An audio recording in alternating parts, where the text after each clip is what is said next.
Yeah. We didn't realize that night.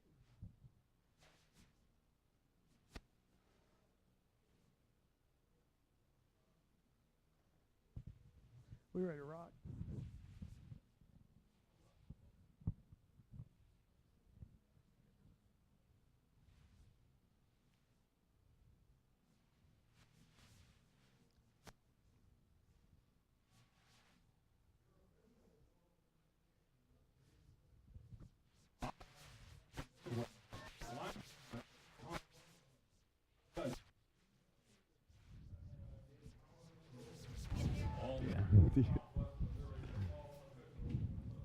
Hello?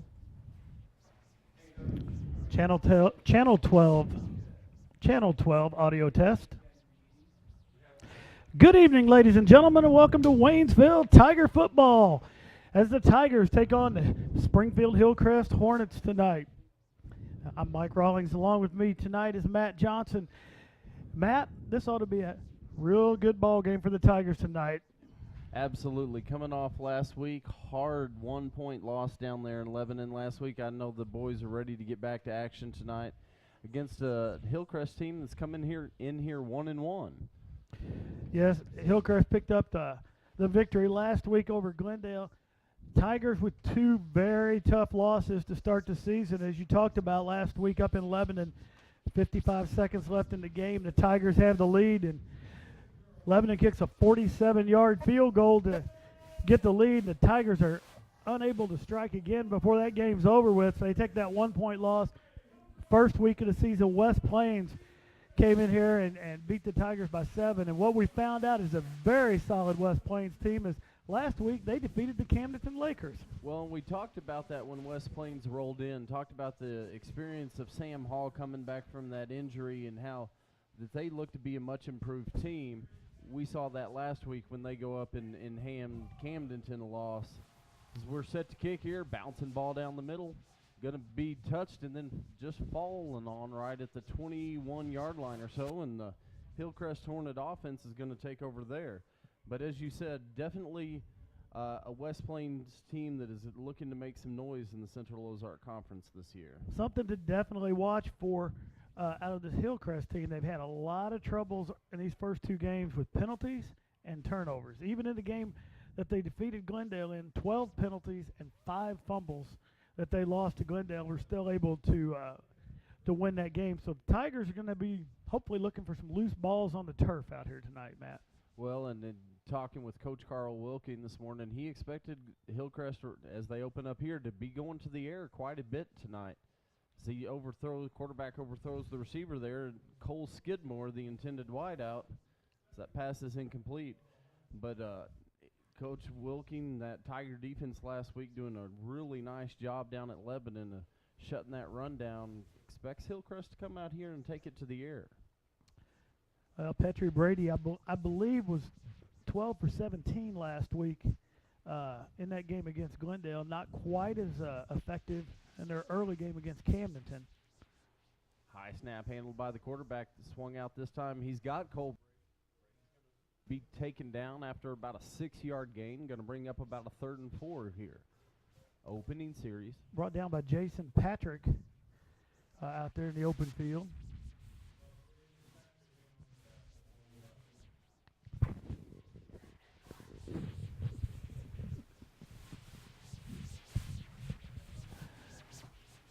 3rd and about 4.5. I'll make it 3rd and 5.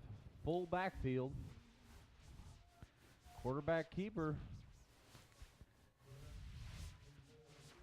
I'm sorry, that's Cole Skidmore. Well, correct? They set up in kind of a wildcat there. They pulled Petrie out of the game. They put a wide receiver in there, Cole Skidmore, and he took the snap and kept it, went around the left side, picked up the first down. Defensive substitution, scurry in.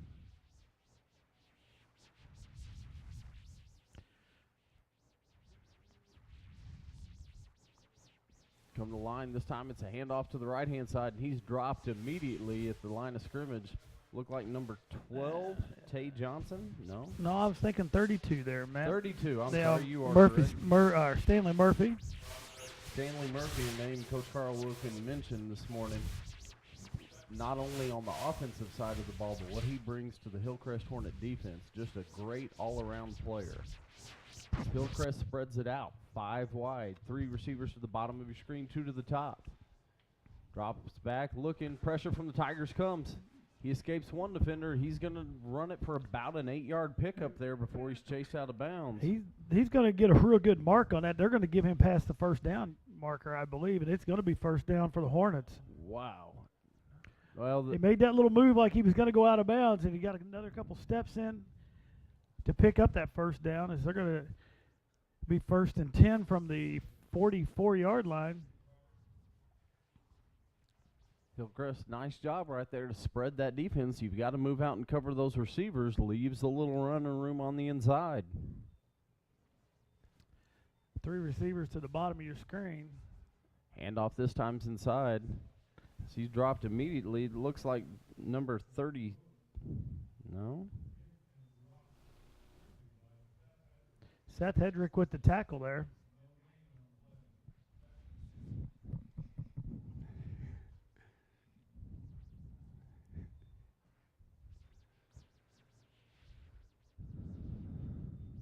Two receivers to the bottom of your screen, 1 to the top. Going to the air again, this time going deep down the field. He's got a receiver. Oh, he overthrows just that receiver. Overthrows number 42, the intended receiver there, Lavelle Hale. Lavelle Hale had a little separation and had a step.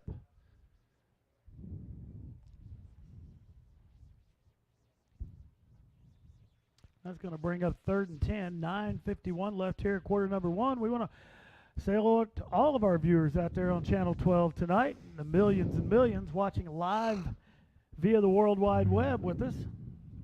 I thought we were going to have a World Wide Web watcher in Coach Lucas Smith tonight, but I see he showed up for the game. Pass across the middle, can't be handled. Number 13, Eric Savage, the intended target there, hit him right in the hands. Ball just dropped. Ball was just behind him a little bit. I think he had to turn his body, made it a little more difficult catch. But punt team's going to be out for Hillcrest, and that's going to be Eric Savage back to punt. Seth Hedrick and Reggie Walker back for the Tigers to receive. Hedrick with a tremendous return right at the end of that ball game last week on a kickoff. He brought it back out about 50 yards to give the Tigers a chance.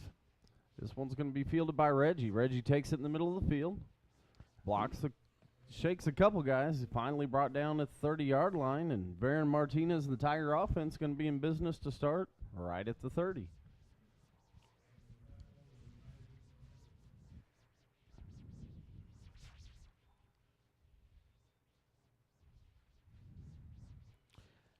You said Baron Martinez starting at quarterback for us tonight. Jalen Thomas is going to be behind him at the running back spot. Seth Hedrick splits out wide to the top, 2 receivers to the bottom of your screen.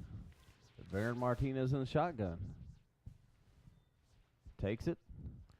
Fakes the handoff to JT. Keeps it himself. Baron springs loose. He's got open field. There goes the speed of a Waynesville sprinter. Just shoestring tackle. At the end as number 20, DeAndre Clayton. But yeah, Baron got a little bit of room, and you've seen that burst of speed out of Baron, and he takes it all the way down to the 24-yard line. Nice play right there. Almost looked like they had caught Baron in the backfield. He kind of spins through the right side of that line, sees a little daylight, and Barron took off. Handoff does go to JT this time.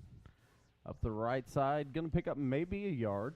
Well, JT took quite the hit the last time. Off that fake, they had 3 guys take JT down in the backfield as Barron was going around the right side.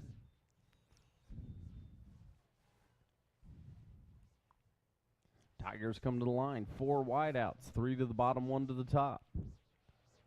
Martinez in the shotgun. He looks to throw it, swings it wide to Seth Hedrick. Seth Hedrick runs right through, tiptoeing the line. And he's going to be out of bounds at the 11-yard line, I believe. That's going to be enough for a first down. What? Well, he was trying to tight walk that sideline, Matt. He just must have got a toe on the white, and that was there. Spotted at the 11. So it'll be 1st and 10. Can get a first down here inside the 1.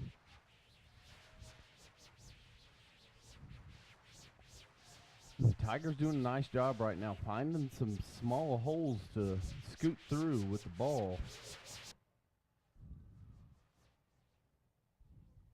Martinez takes the snap. Makes the handoff. Yeah, Barron kept it that time, went around the left side, got hit in the backfield, but was able to get it out to just over the 10-yard line, I think. Yeah, picks up about 2 on the carry. It's going to bring up about 2nd and 8.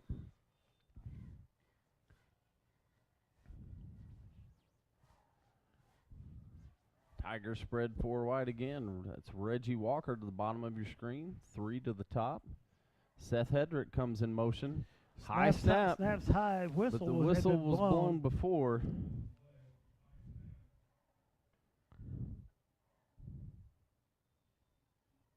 Wait for a call here from the referee. I did not see the flag. No, I was watching the backfield. But the Tigers seem to be walking backwards.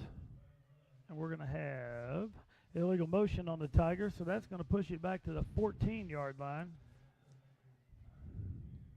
Number 32, Big Sam Roberts checking into the game for Waynesville. Sam Roberts in the backfield. Don't believe we've seen that yet. That's this year, a new Matt. look right there. Although if I had someone to be my lead blocker, that wouldn't be a bad idea. Oh, Sam opened up a hole, but Barron was caught from behind by Isaac Norsik of the Hornets, and that's going to move the ball back to the 19, so it's going to be 3rd and 18 from the 19-yard line.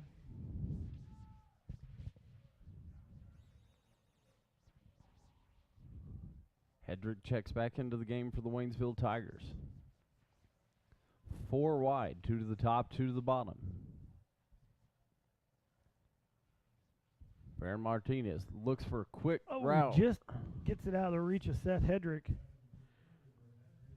that little out pattern, trying to get Seth the ball and let him use that speed we saw on this side of the field. And it looks like Sam Thompson is going to come in to attempt the 36-yard field goal. Seth Hedrick to hold. I believe that's Barron, Matt. Oh, I believe you're right. Sam, the ball's down. The kick is up. Plenty and of it distance. Is good. 36-yard field goal for Sam Thompson. I'm not sure that might have not been good from 47. I think that might have been good from quite a ways out.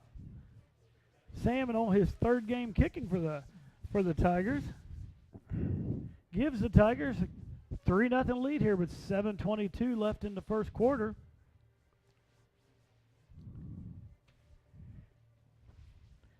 Matt, we've got another big Ozark Conference game going on just up the road as Lebanon's going to travel to Lakertown tonight to take on the Camdenton Lakers. Folks, we'll try to keep you updated on the score. As of now, nothing has came over the ticker. Well, that Lebanon team 2-0 on the season defeated Rolla in the first game and then beat us by 1 last week. And the Lakers 1-1 on the season after the defeat by West Plains. Probably going to be a pretty tight matchup up there. Yeah, Lebanon is kind of a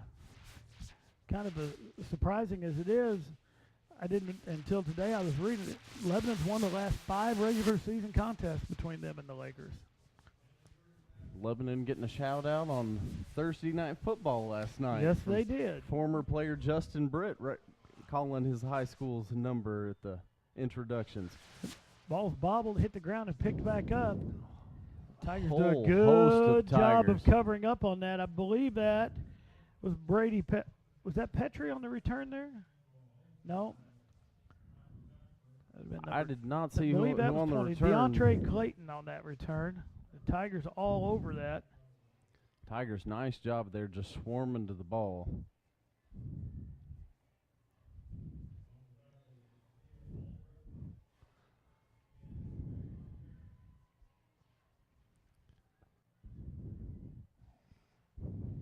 Hillcrest comes to the line. One wide out. Levon Hale down here at the bottom of your screen. Fakes the handoff inside, rolls out, has a wide open receiver. receiver there. Wide open in the flats. That's number 13, still going for the Hillcrest Hornets. Seth trying to chase him down, and just brings him down on the 5-yard line. Wow, tremendous tackle and effort there by Seth Hedrick. Eric Savage, the receiver there. Savage comes all the way across the field and catches that crossing pattern and then gets all kinds of open turf there. Seth Hedrick did not give up and gives the Tigers a chance to keep the Hornets out of the end zone.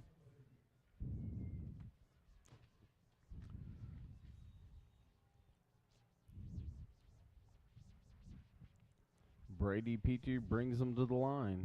One wide to the top, one to the bottom. 2 set in the backfield. The turn and the give is to number 32. He's still going. He's going to fight his way down. Well, where they're going to finally end up marking him. It looks like about the 5-yard line. Stanley Murphy. Tigers do a good job stopping the middle of that. The defense did a good job stopping the middle, and it looked like he was going to have a little bit more room there to operate. Tigers doing a real nice job of not opening, letting Hillcrest have much movement in the middle of the field. Petrie in that Wildcat set, 3 around him, turns, gives right back to Stanley again. Oh, he is hit hard in the middle.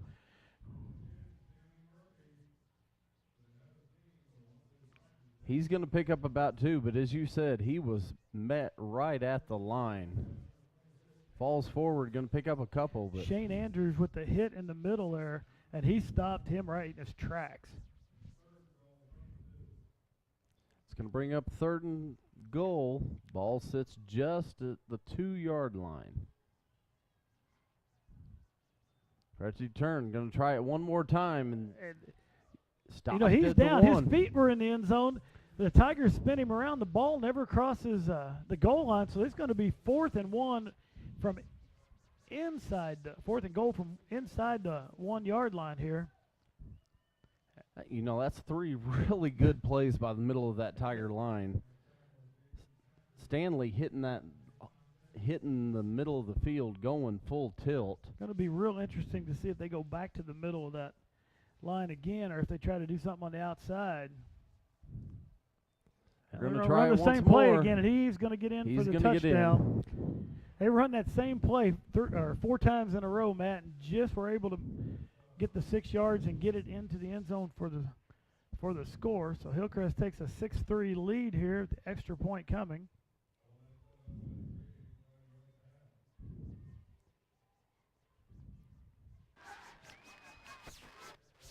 Whoa. That one was a strike.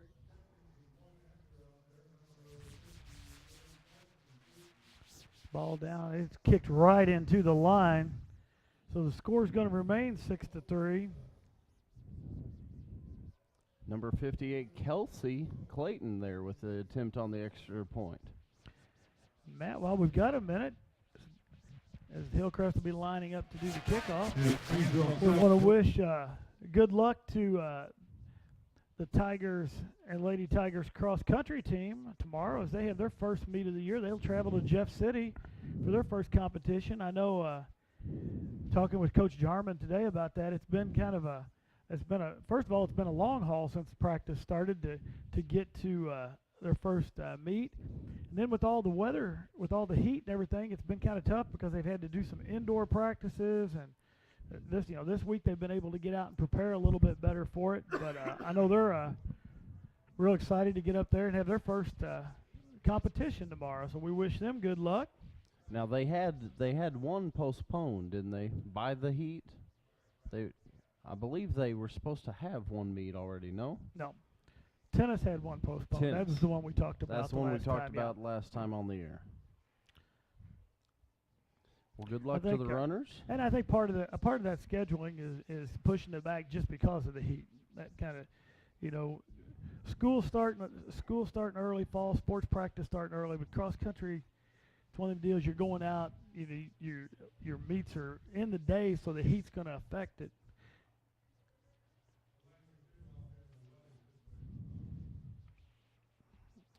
I think we're having a little delay here. I think the officials were talking about the weather we have. We've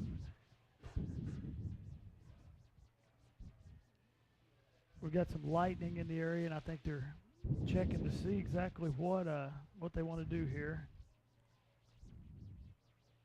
Well, and the Channel 12 weather exclusive here. Lightning's 15.6 miles away from us right now, Matt. So well, and Misha does have a rule, correct? That if lightning is within 7 miles, you're going to shut everything down. If it's within 7 miles, you're going to shut everything down for 30 minutes. And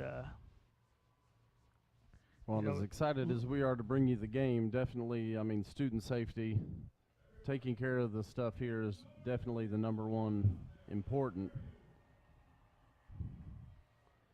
So we've Walker and Hedrick back for the Tigers, and they're going to onside kick it. That ball's loose. Still loose. Tigers covered up. Wow. Hillcrest had the opportunity of a lifetime right there. That ball bounced up into the Hillcrest Hornet, hit him right in the numbers, and it bounced off. Jacob Saylor, nice job to come in there and cover it up. Wow. That was real close to being Hornet ball. First one of those we've seen this year, Matt. One of my favorite plays in the game of football. Well, I don't blame him for kicking it short. I don't know that I'd want to take my chances with Hedrick or Walker either, but I also don't know that if I were coaching that I would take the Coach Rawlings approach and that every kick would be an onside kick. That might be one of the reasons I'm not coaching football, Matt. All right, 3 wide, 2 to the bottom, 1 to the top. Baron Martinez in the shotgun set. Handoff goes inside. That's number 2 for Waynesville. It's going to be Marche Smith. We saw Marche get his first action of the year last week in Lebanon. Got his practices in. He didn't have the number of practices in to play in that first game against West Plains, and Marche got into quite a bit of action last week as our other running back. Jason Smith looks like probably going to be out for the year after his injury against West Plains to his ankle. Marche comes up beside Barron in the set. Barron, quarterback keeper, takes it in the middle, and he's going to be wrapped up and pushed back, but he's going to pick up about 2 more, so that's going to bring up about 3rd and 6 here for the Tigers. Matt, an Ozark Conference early shocker. Glendale leads West Plains 14-0 midway through the first quarter. The Zizzers have yet to have the ball on offense as Glendale has successfully onside kicked twice. Well, there you go. Coach Rawlings is always right. Onside kick every time. I guess that's one way to shut down that West Plains Scissor offense is to just not let them have the ball. So that pass is complete right there.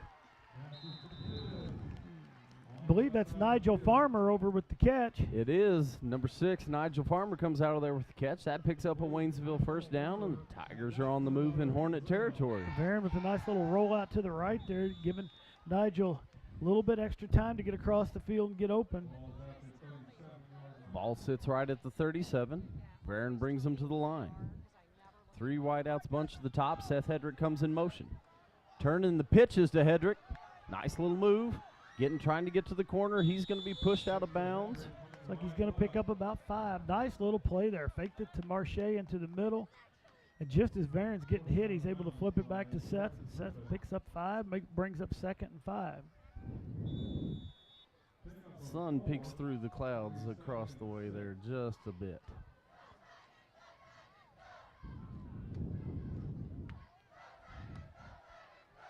Four wide for the Tigers. Two to the top, two to the bottom. Barron drops back. He's looking to his left. He's got a man. He's got Nigel. That's Nigel Farmer. And Nigel brings it down for a touchdown. Nigel has to fight that ball away from the Hillcrest defender and brings it in for the touchdown on a 33-yard touchdown pass from Barron Martinez to Nigel Farmer. Boy, Nigel, for not being the tallest guy, definitely used every inch of his height and jumping ability to get up there and get that ball. Sam Thompson on for the extra point.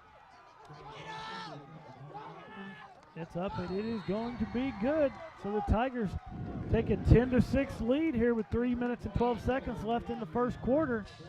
Matt, I think this is the time to tell this story.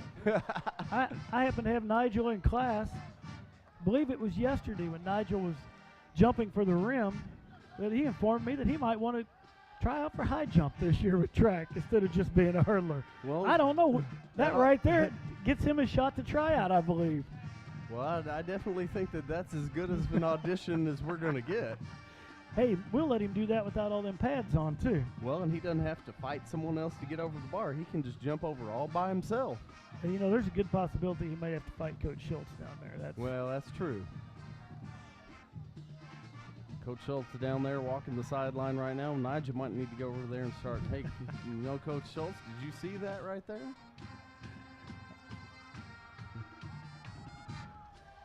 Sam Thompson tees it up. Hillcrest sets back to receive.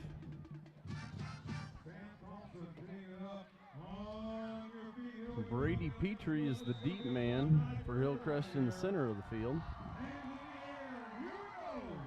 Sam Thompson, nice deep kick right there. Going to be fielded by Petrie. He loses the handle on it, and it's going to go into the end zone for the touchback. It's the muffed kick off his hands, goes into the end zone, so Hornets will take over on the 20-yard line. Well, and you mentioned the turnovers last week that this team had. That's the three kicks that we've seen from the Waynesville kicker, Sam Thompson. All three have been dropped by the receivers. Yeah, the key to this right here is going to be, as it looks We've got like a flag on the field. Right here at the 34-yard line. See what we got. We're going to have holding on Hillcrest. That'll move it back to the 10-yard line.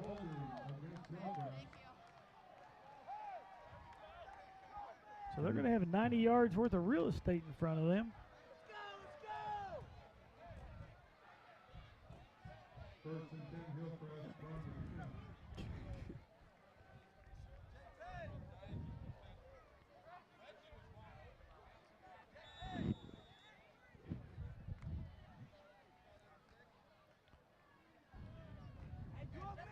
Petrie brings the Hornets to the line. Three wideouts, two to the bottom of your screen. That's Savage on the nearest to the bottom. Handoff goes to the inside. He's immediately hit as he brought down at about the 7, it looks like. He's going to lose a couple yards on that carry right there. Waynesville right up the middle. Logan Lewis.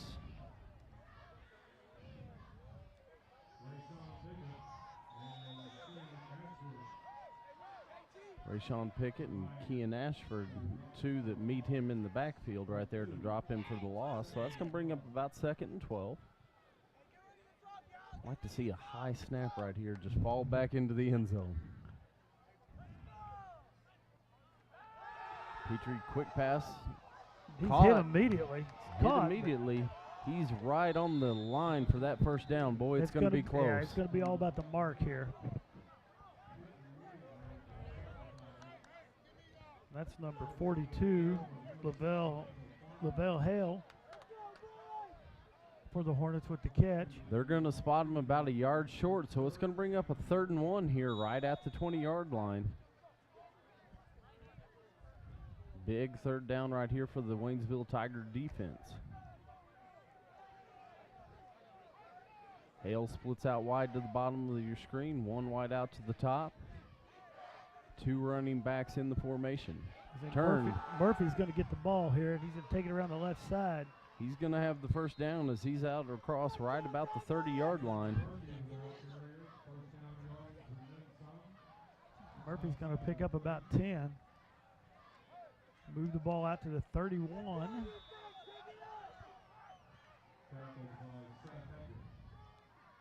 Seth Hedrick on that tackle.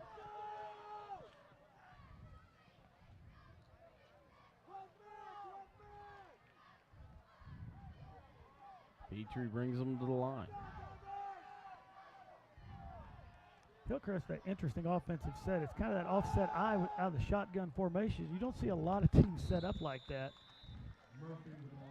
Murphy again on that carry. He's going to pick up about 5. Fakes the pass right there, hands it off inside, and Stanley Murphy going to go right up the middle for about 5. Bring up about 2nd and 5 as we've got 1 minute to go here in the first quarter. A lot of action to just be finishing the first quarter.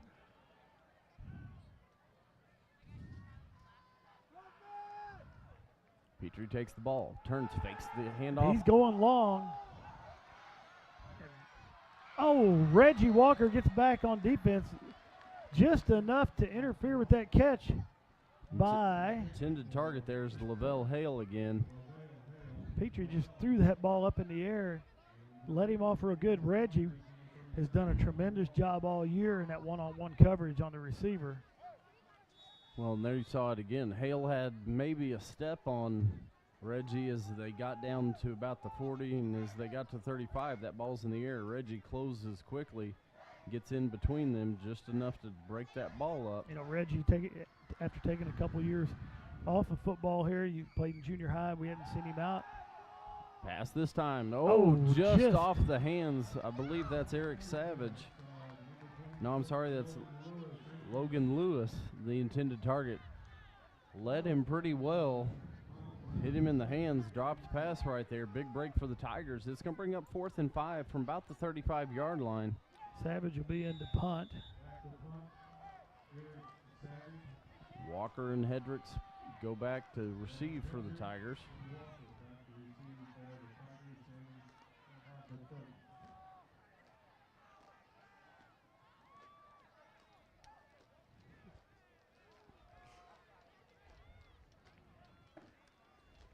Petrie back, kicks away.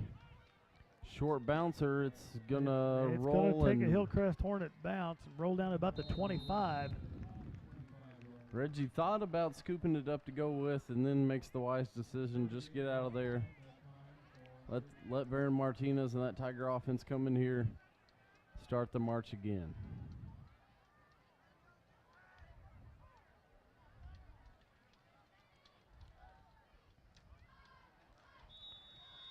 Matt, Glendale just keeps piling it on. 5:19 left in the first quarter. Glendale up 20-0 over the West Plains Scissors.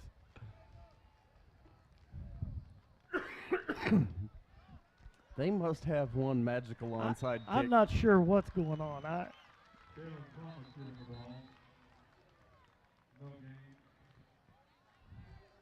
That's going to be about a loss of 2 on the play for the Tigers. Well, about a loss of 3 there on the carry.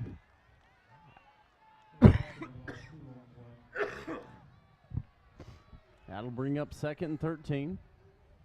Waynesville sends 2 wideouts to the bottom of your screen. Waynesville probably not going to get this play off. And they aren't. They're going to walk off. So we come to the end of the first quarter with the Tigers up 10-6 over the Hillcrest Hornets. Matt, as you said, a really exciting first quarter of action here on both sides of the ball. Absolutely. Yeah, I gotta believe that. Got to believe that the Hornets are going to keep airing that ball out. They've had 3 drop passes, I believe. That you've got to believe we're going to see that. I think Carl Wilkins down there is going to be talking to that defense about can't be leaving those guys open, or eventually that's going to come back and bite the Tigers.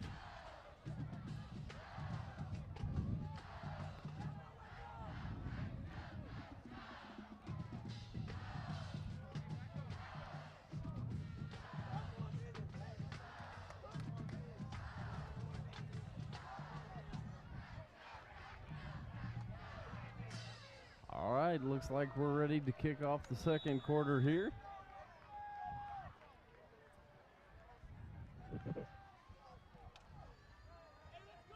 Baron Martinez in the shotgun set, Marche Smith behind him. 3 receivers to the top of the screen. Baron Martinez takes a step back. Turn, quick pass right there, Seth Hedrick. Hedrick, they're going to say he was down. The ball got loose, but they're going to say Hedrick was down. It's Hedrick getting up a little slow, but he is getting up.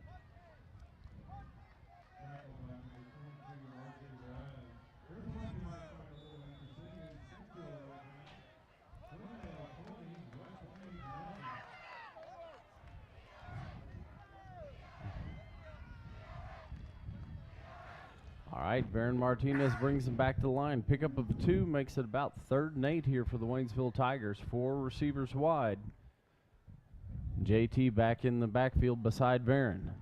Baron rolls out to his right. Pressure coming from behind. And he's going to get hit from behind and brought up. Down. That's number 6 for Hillcrest. Don't believe Baron could feel him coming in from the backside there. He pump faked, and it was over at that point. Dylan Sparks closing quickly. Folks, if you're sitting there at home and that Glendale West Plains games interested you or anything you see going on tonight, send us a message via the Twitter, the Channel 12 Twitter account. That's hashtag TigerTV12. Tweet in your thoughts, your questions. Matt Johnson is wide open to answer questions tonight. Oh, Lord. That's what people at home are saying, too. Oh, high punt. Off the side of his foot, and that one's not going to bode well, as it's going to be coming back down the field, too.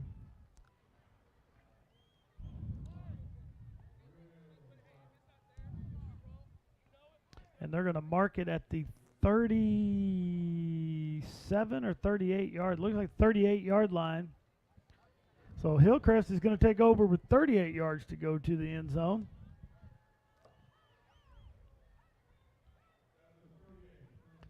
Interesting part on that West Plains Glendale game. Glendale had 1st and 44 to go. 1st and goal from the 44, and got all 44 yards in their first play. Wow.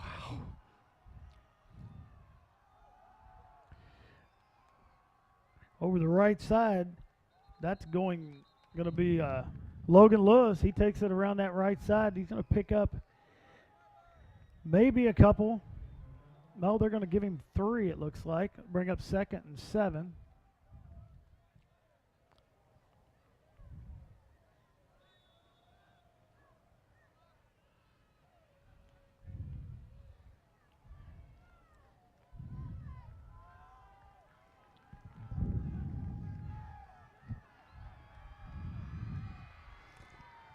Hillcrest comes to the line, 4 receivers. Petrie drops back. Quick pass out to the flats. That's going to be number 3. Cole Skidmore.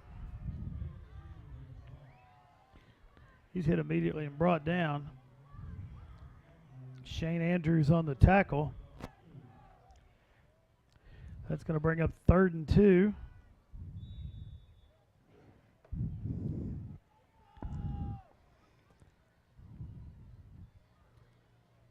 Wouldn't be surprised to see another dose of Stanley Murphy right here up the middle. 3rd and short. Tiger. Got to believe where they're at right now. It's a 2-down territory anyway. Fakes the give. Petrie's going to roll. Oh, and he's going to throw it too. I thought he was going to keep that ball and get the first down. We've got a flag flag down on the play. That pass was completed. Get your magnifying glass out there. Yes, I'm going to start bringing my glasses, aren't I? That's going to be Colin Estridge, but I believe that's going to be coming back.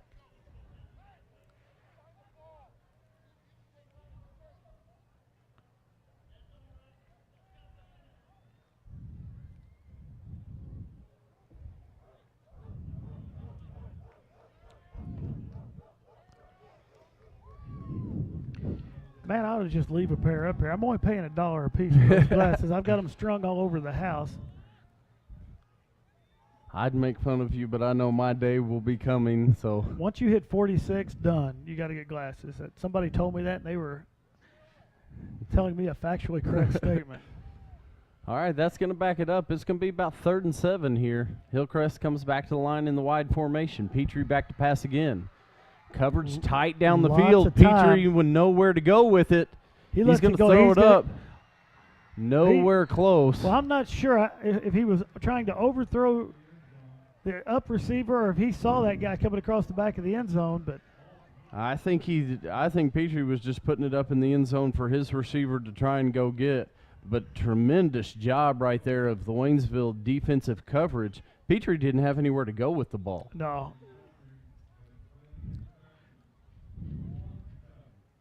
So that's going to bring up 4th and 7 from the 35.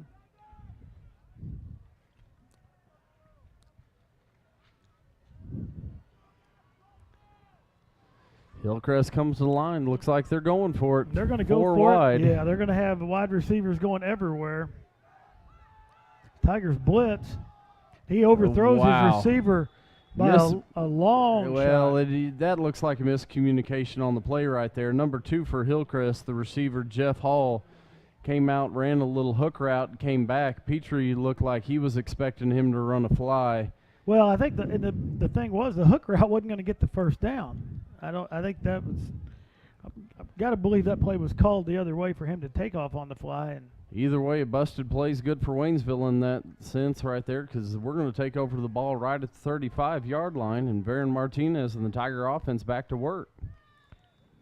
Tigers got 4 wideouts this time. Maybe going to take a shot here. Jalen Thomas in the backfield behind Martinez.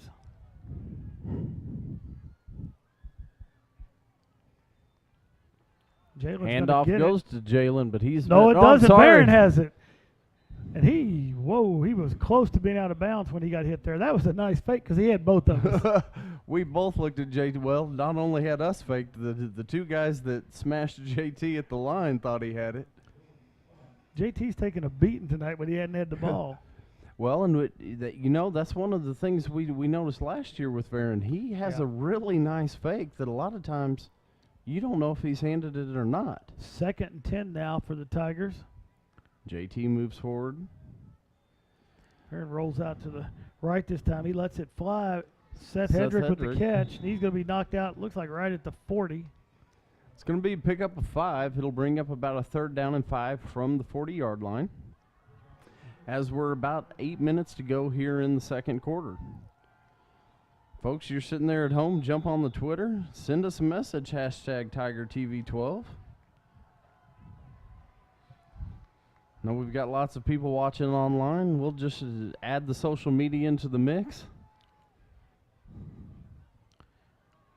Really disappointed we don't have at least one World Wide Web watcher out there in Wyoming tonight. You would think former coach Mickey Murray would have us on the interweb. We're gonna have a timeout. Is this going to be a Misha water break?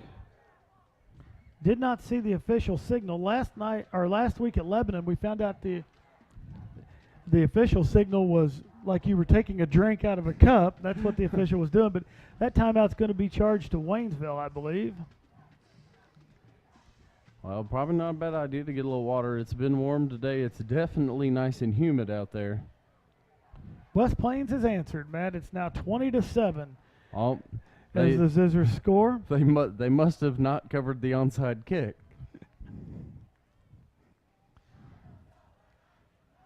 I believe our Glendale game is away. I'm not going to get to see all those onside kicks unless I travel to Springfield. Well, we could ride down to watch it. We just won't bring it to the fans at home live.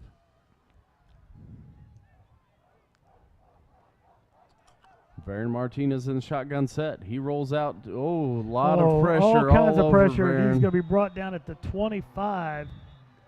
As it was a jailbreak right up the middle. 5 Hillcrest Hornets right on Varon from the get-go. Varon going to be dropped for about a 10-yard loss. And that's going to bring up 4th and a whole bunch. It'll be 4th and 18, and Varon's going to go back into punt formation.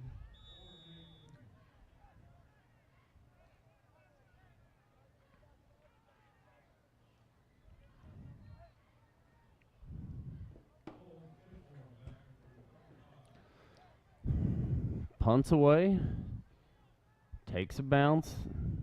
That ball's live. Well, it'll be interesting. I don't know if he was. The one thing about it, even if it hit his foot, I believe one of the Tiger defender pushed him into the ball.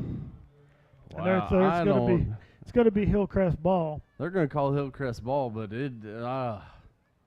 Well, I think if we did have instant replay here, where Coach Vernon could throw the red flag, the challenge flag. I've got a feeling that probably wouldn't have been overturned. I think he was blocked back into that ball. Hillcrest with a bunch of receivers out, but gives up the middle. That's number 28, Cameron Clay. It's his first carry on the evening. He's going to go forward and pick up about 4.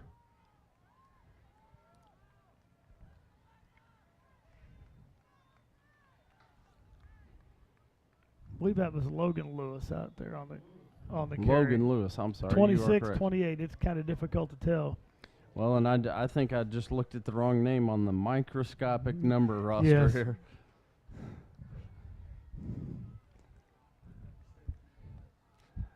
As Petrie brings him to the line, 3 wide, slings it to the middle of the field, has his receiver.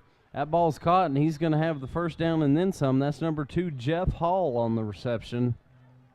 Tigers, I think, get off lucky there, as I believe we had 12 men on the field on that snap. One of the Tiger defenders was trying to get off. He hadn't gotten off the field before the snap, but flag was not going down, so we're not going to complain. No. And again, the lack of a challenge plays in our favor.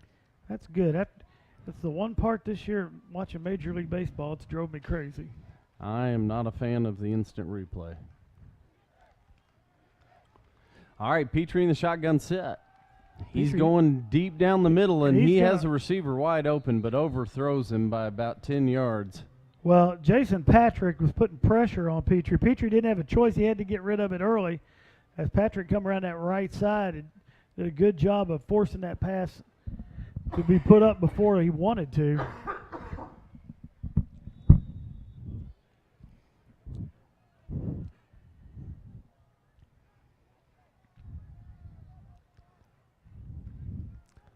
That'll bring up 2nd and 10 here for the Waynesville defense.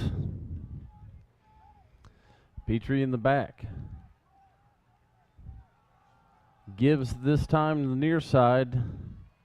That's going to be Logan Lewis again. He's going to pick up about 15 yards in the first down there for the Hillcrest Hornets. You know, talking with some of the Tiger coaching staff about this Hillcrest Hornet team coming in, that Logan Lewis, they knew he was the cat that brought the mail, and they had to watch what he was doing all night long.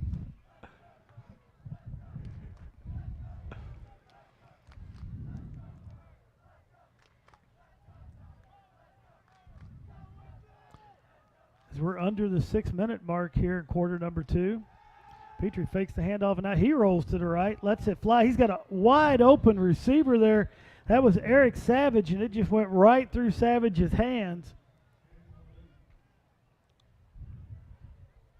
Man, I've been very, very impressed with Petrie in this first half of football. I'm going to say he's had somewhere in that neighborhood of 5 or 6 passes dropped that were in the area that he's got to count on those balls being caught. I have 5 on the evening so far of balls that should have been caught. There was one that was, you could argue either way, but 5 that he hit in the hands and that were just clear drops. Petrie, nice job there. Throws it behind. Throws it way behind. Close to being a lateral. May be real lucky that ball got out of bounds. They're going to say that was a forward pass. I do believe it was. From the angle we have, pretty obvious it was, but boy, it was close. Matt, we've talked about the weather situations already coming in over the ticker. There's been multiple games up in the St. Louis area that have been canceled tonight due to the weather rolling in. Probably part of that storm that came through Waynesville here a couple hours ago, and they're going to be playing a lot of football in the St. Louis area tomorrow afternoon. So if you've got nothing better to do, you're sitting at home and you want to watch some high school football, Petrie dancing. All under all kinds of pressure. Oh, He's still going back. Big still Sam going Roberts. back. Still going back. He lets it fly, and it's going to be incomplete. Petrie was back over on the about the opposite 45 there. Yeah. Well, Petrie did a good job to keep up and avoid several tackles in the backfield, but as you said, he just kept giving up ground, and Big Sam Roberts breathing down your neck will get you moving pretty fast, I would think. Well, the weather that we've seen coming in right now, it's all been north of us. Watching on the radar, you wonder, we've got nothing from the Camden-Lebanon game. You got to kind of wonder if maybe they've went into a delay over there. That lightning had to be real close to them. Well, and we haven't had any score updates, so quite possible is we're going to have a timeout by Hillcrest right here. And during this timeout, we'll get a Waynesville Tiger Sports Update. Tiger Sports Update brought to you by the Channel 12 Facebook page, Channel 12 Facebook, and TigerTV. You'll want to like the Channel 12 Facebook page so you can keep up on all the things going on around the Waynesville School District. Our sports update, we're going to talk about, Matt, Waynesville Lady Tiger Volleyball. Lady Tigers with a big win last night over Sullivan, and they're going to be back on the court Tuesday night. And Channel 12 is going to be bringing that game to you Tuesday night. Me and Matt will be back on the air with Lady Tiger Volleyball. Saw a couple of our volleyball players coming in. Kelsey Arnold and Callie Bildner out there. Looked like they just finished up volleyball practice. Looked like they had quite the workout today, as both of them appeared to be pretty worn down as I saw them coming into the football game a little earlier. Yeah, I'm going to guess Coach Davis, and she's sitting at home watching us on Channel 12. She's going to like to hear that.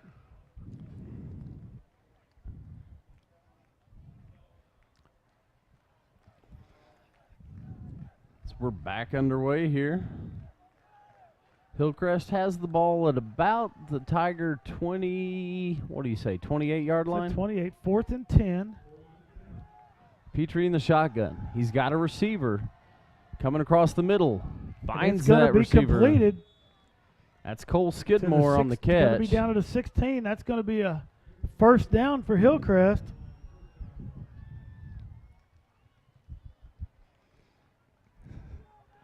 Skidmore brings that pass in. So Hillcrest is going to be 1st and 10 from the 16, 5:12 left here in the second quarter with the Hornets knocking on the door.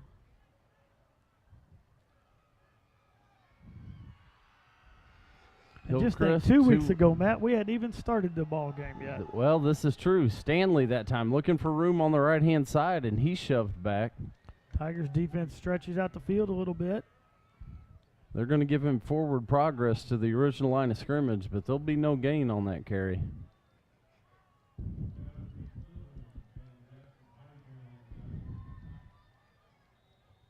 Tigers doing a nice job of keeping Stanley from those big yardage plays.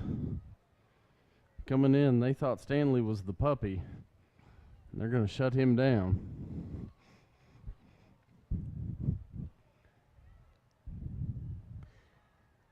Hillcrest in that powerhouse with 3 backs around Petrie. They're going to put it in the air, and it's going to be intercepted. Seth Hedrick with the interception. Yeah, it's not going to matter. It's going to all come back. Hedrick's going to get Tigers are going to retain possession, but there was a block in the back at about the 20-yard line. So the Tigers will keep the ball, but they're going to bring it back, and they're going to be we're going to have a block in the back here, but I was looking to see if there was a late hit. Coach Vernon pleading his case. Seth Hedrick hit in the back, well out of bounds. Looked like Seth had taken a couple steps out of bounds.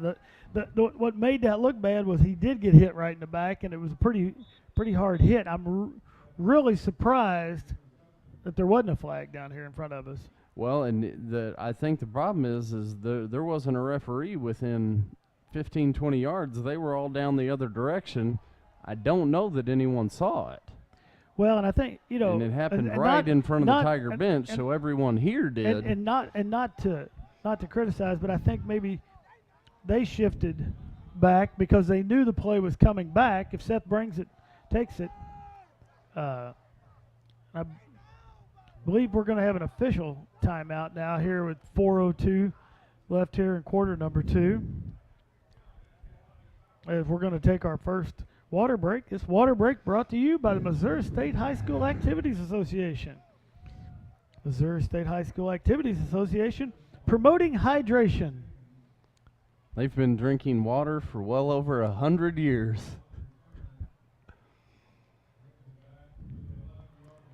So with the block in the back, it's going to move the ball all the way back to the 11-yard line, but Waynesville will, as you said, will retain possession, so it'll be the Tiger offense coming on the field. But, boy, Seth Hedrick right there, nice job. And it's another one of those passes that we were talking about. Tipped up, the receiver couldn't keep his hands on it, and that time Seth Hedrick just in perfect position to take the gift and head back the other direction.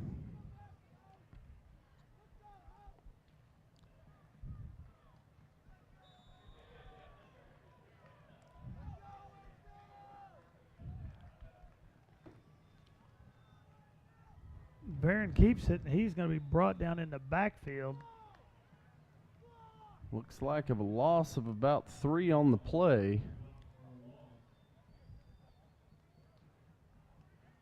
So we've got about 3:45 to play here in the first half. Ball's going to be spotted at the 8. So it'll be 2nd and 13. Baron Martinez calling the play at the line. Full house backfield for the Waynesville Tigers.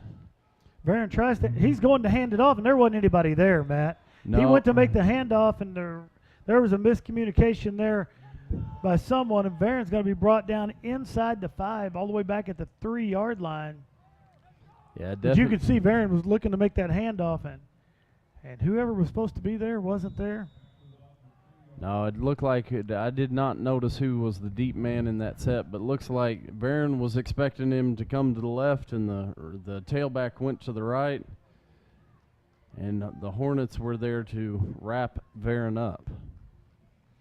3rd and 18 from the 3-yard line, a dangerous spot. Well, Tigers have put themselves in. well, right now. and this is one of those spots that you just try and get a little breathing room for And the we're gonna punt. have a delay of game, which will move it back 1.5 yards.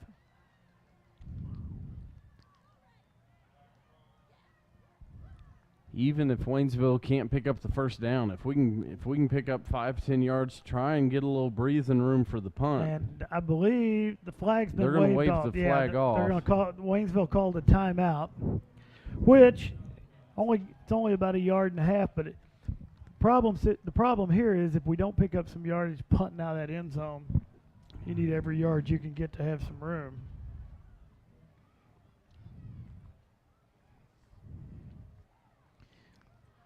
8:19 left in the second quarter as West Plains scores again. Glendale up on them 20-14. The more that score came in, you just had to believe that West Plains was it was not going to be that way all night after what we saw up here a couple weeks ago. As the wind has picked up a bit here in the stadium.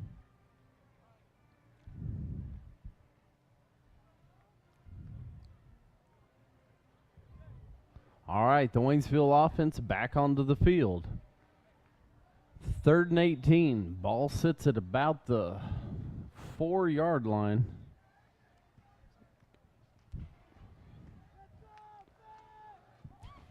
Martinez rolls to the right, and he's going to be brought down at about the 4-yard line. So no gain on the play. So it's going to be 4th and 18 from about the 4. Waynesville going to need to get a real clean snap right here.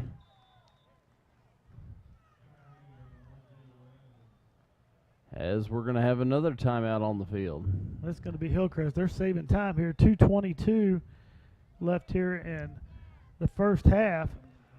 Well, and got to believe that Hillcrest is going to be coming with everything they've got on this punt. They're going to bring the house.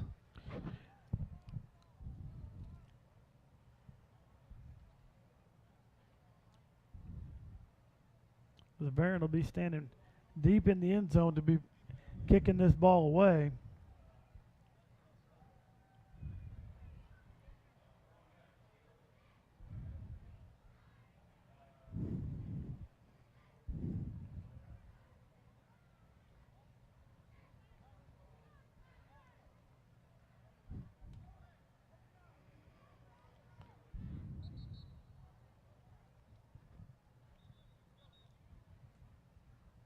All right, here comes the Waynesville punt team. Varon Martinez goes back to kick.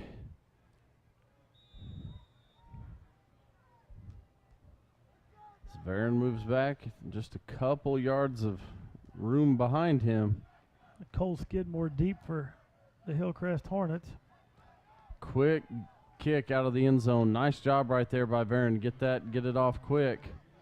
Skidmore going to bring it back to about the 30-yard line, so Hillcrest going to take the ball over 1st and 10 at the 30 with just over 2 minutes remaining here to go in the first quarter. Tigers up 10-6.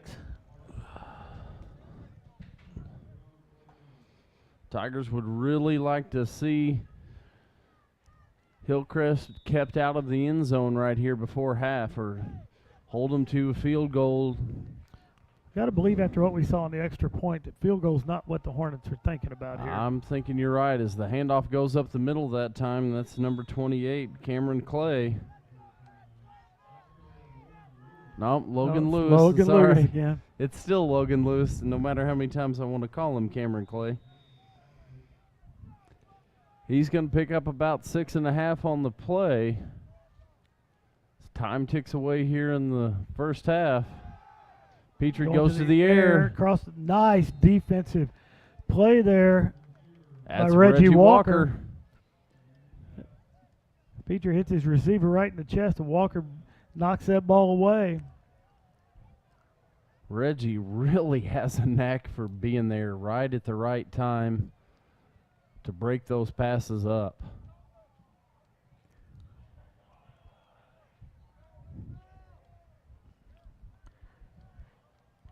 Third and 3 for the Hornets. Petrie, quick pass this time out. That same play we saw a while ago, and he lays that ball out to the backside of his intended receiver there, second time, and it just makes that catch really difficult to make. And Cole Skidmore coming out of the backfield right there was the intended target. Fourth and 3. Pass right down the line, awful close to being a lateral. 4th and 3 here for the Hornets. They're probably thinking first down. 4th and long 3. They take 4 yards and a first down here, so it makes the Tigers have to kind of pack the middle a little bit more. And takes the handoff. Petrie rolls back to the right. He throws it across the middle. It's caught by number 13. Stays on his feet, and he steps out of bounds at the good 3-yard line. It was our angle. It was hard to tell. That was number Eric 13. Savage Eric with Savage. the catch. Nice job of getting him out of bounds right there, because he kept his feet. I thought he was in. Tigers took a couple steps toward the line, I think, expecting the run there. Hillcrest gambles, and that gamble pays off. So it's going to be 1st and goal from the 3-yard line with 1:26 left here in the first half. Full house backfield. That's Stanley, and the back handoff goes to him. He's looking for room on the left, and he's ripped down to the ground. Hillcrest with 1 timeout left. Probably not going to use it here. We still have 1:15 left. Stanley Murphy that time looking for room around the left-hand side of the line, and there was none doing. He's going to lose a few yards on the play. That's going to back it up to the 7. Petrie takes the snap. Handoff goes back to Stanley Murphy up the middle. He's going to pick up about 3 yards. He's going to take it down to the 4-yard line. That's going to bring 3rd and goal from the 4. So we are 45 seconds and counting here. Petrie's coming out, so we're going to see that wildcat formation that we saw earlier in the game with Cole Skidmore at the quarterback position. Skidmore takes his spot in the middle. Low Fumbled snap. That snap. ball's on the ground. Skidmore just has to dive on it to cover it up, so he's going to lose 4 yards, 5 yards on the play, and that's going to bring up a 4th down.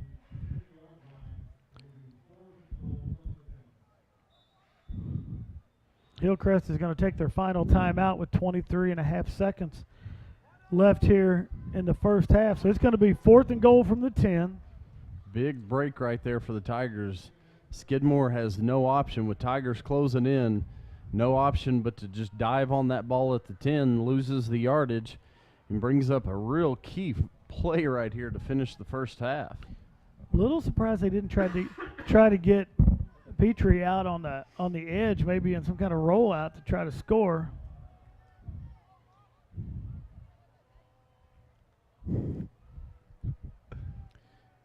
As Matt, we've got Mercy Health. Mercy Health stress balls being thrown all over the stadium right now. That's the lady that draws my blood. She just threw that ball 20 yards. That's something for you to talk about the next time you go up to Mercy Healthcare. As Mercy sponsoring this game tonight. All right, as with the distraction, we have to focus back on the game here. Big 4th down. Petrie rolls out to his right. He has receivers. He's got a receiver over there. It's caught, and it's going to be a touchdown for the Hornets in the corner. Wow. Far corner of the end zone. Boy, that was a difficult catch right there for the Hornets. Matt, it looks like we're going to get one of those. Invaded in we're the going to booth. get a Mercy stress ball. All right, a Mercy there we go. stress football.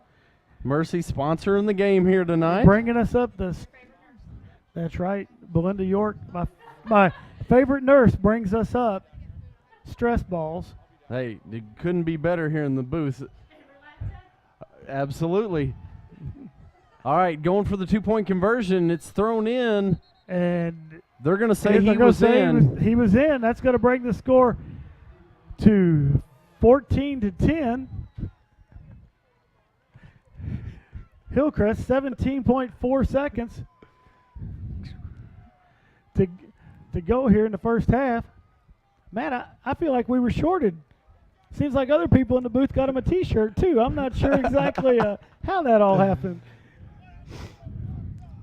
Well, we were distracted with trying to call the game at the same point true. the booth was invaded. It couldn't have been much of a more key spot that we've had in the first half. But.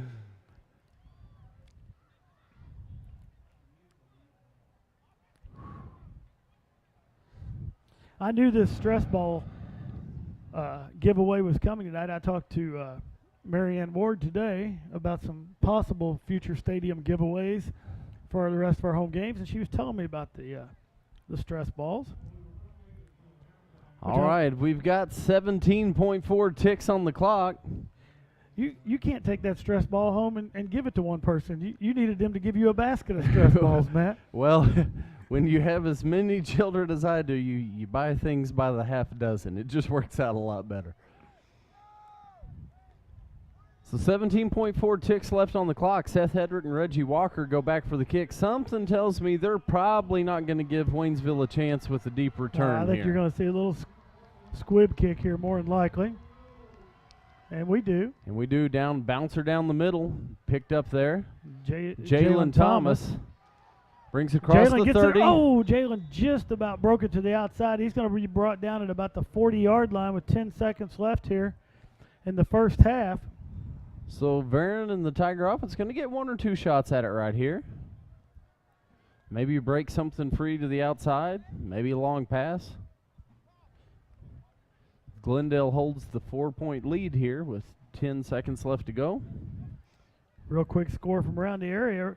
With 4 minutes and 53 seconds left in the second quarter, Republic leads Ozark 50-15.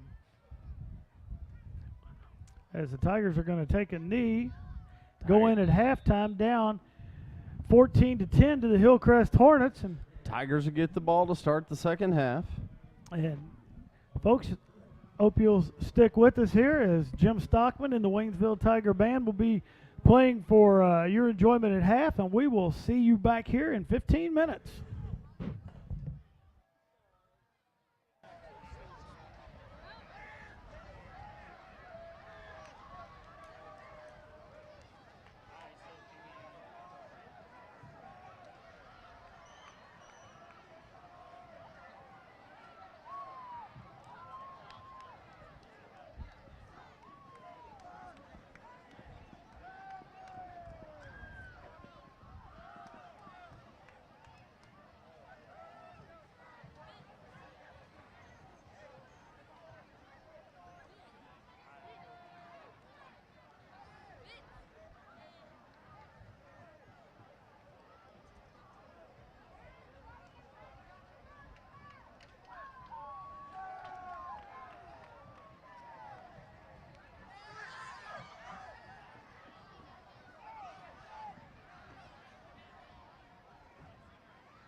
We are pleased to present for your halftime entertainment the Waynesville Tiger Pride Marching Band.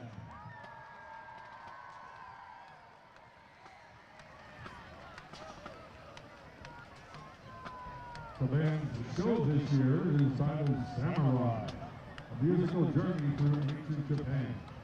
The show includes selections recognizable from the movie The Last Samurai. Join us now as we experience epic battles, the beauty of Japan, and the mysteries surrounding Japan's infamous samurai warriors. Drum majors this year are Patrick Abellis, Gene Musso, and Katie Bolton. Tonight the band will be performing their music only from the show. Please welcome the Waynesville Tiger Pride Marching Band.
Ladies and gentlemen, your Waynesville Tiger Pride marching band. The band is under the direction of Jim Stockman, Jared Salacato, and Delphi Sandwell. Our student teacher this year is Joe Walker. Also assisting the band this year is Laura Smith. The color guard is under the direction of Miranda Beck. The band is excited about this year's show and looking forward to future performances. And now please focus your attention to the center of the track as our senior cheerleaders perform.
Is anyone on? Is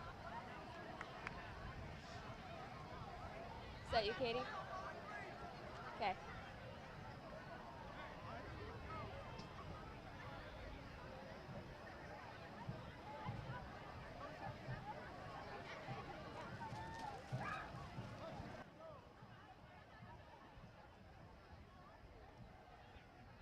Bottom of the third inning score we have the Brewers leading the Cardinals 2-0.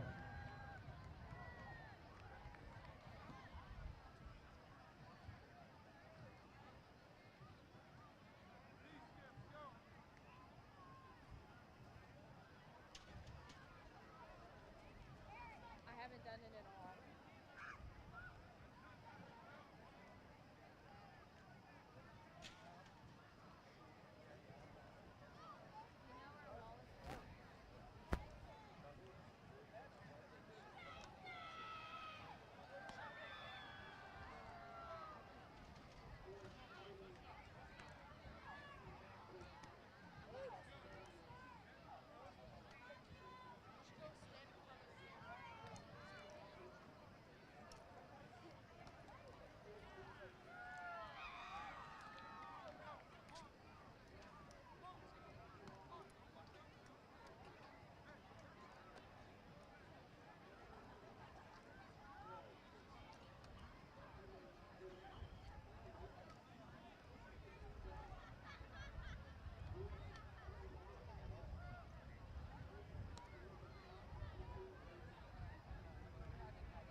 All right, ladies and gentlemen, we're back for second half action here at Tiger Stadium.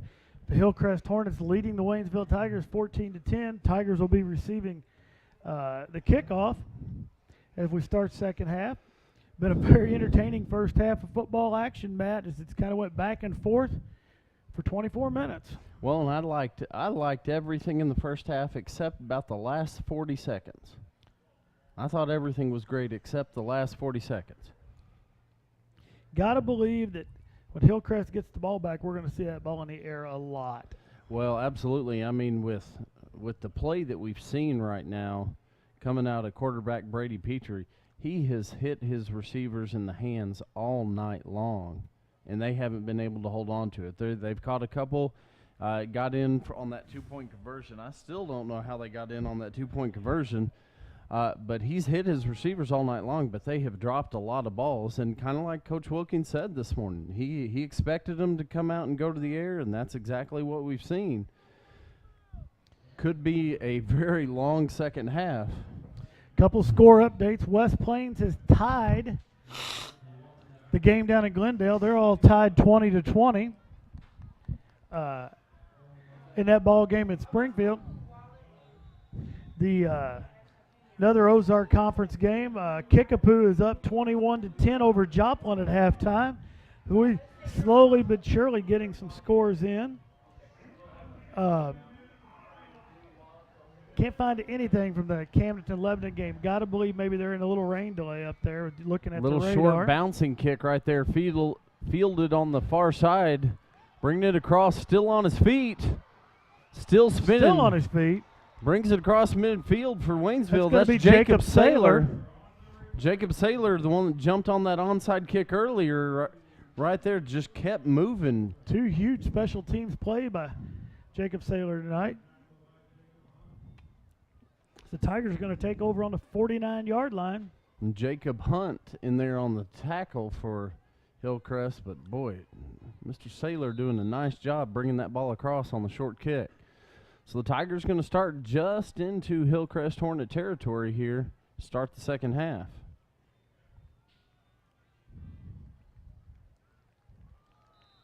Not going to gain much there. Looks like back to the original line of scrimmage for the Tigers. So that's going to bring up 2nd and 10.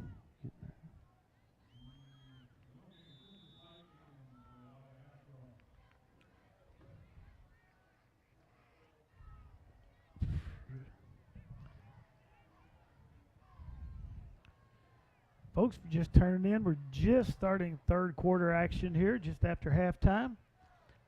Tigers with the ball on the 48-yard line.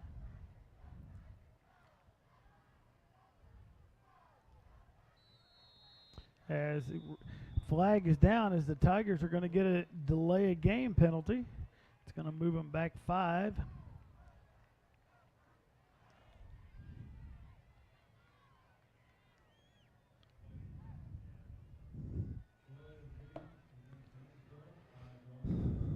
So the delay game moves it back 5. It'll be 2nd and 14.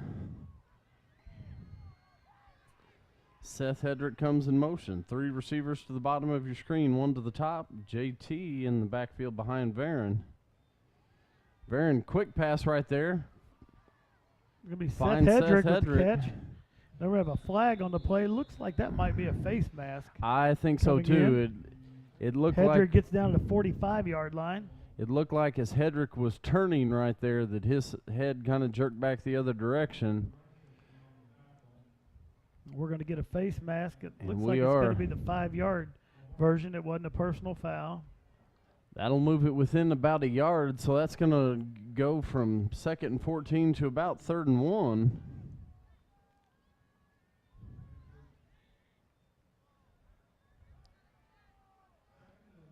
Well, 2nd and 1 because of the penalty, Yeah, I would second guess. one because of the penalty there, yeah. Thomas moves up beside Barron. Hedrick in motion. Fakes Barron's gonna- did Oh, give it that time. He did give it that time. I thought Barron had the ball. I'm telling you, Barron's a magician. Barron must have spent a couple nights this week watching the 2-part Houdini series. Fine 2-part series. I watched myself. So did I.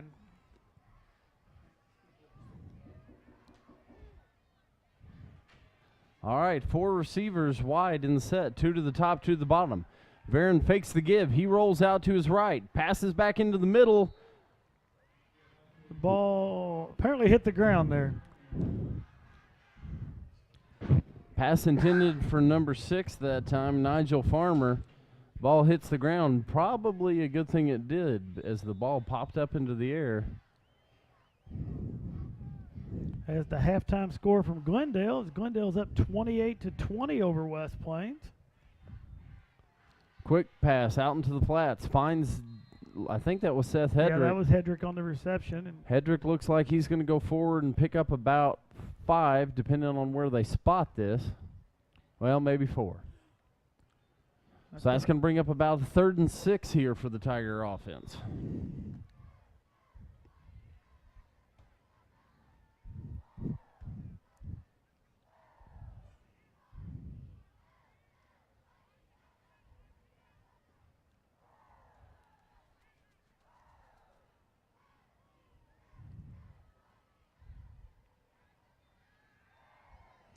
Quick pass, that's Nigel Farmer. Catches it in the middle of the field. Shakes the first tackler, but it breaks free. He's going to be dropped at about the 21-yard line is where the ball comes to rest. So it's going to be 1st and 10 Waynesville at the Hillcrest 21-yard line. And the Tigers on the move here to start the 3rd quarter. Tigers 4 wide again. Varon Martinez and Jalen Thomas in the backfield. Varon's going to keep it this time. Fakes the give.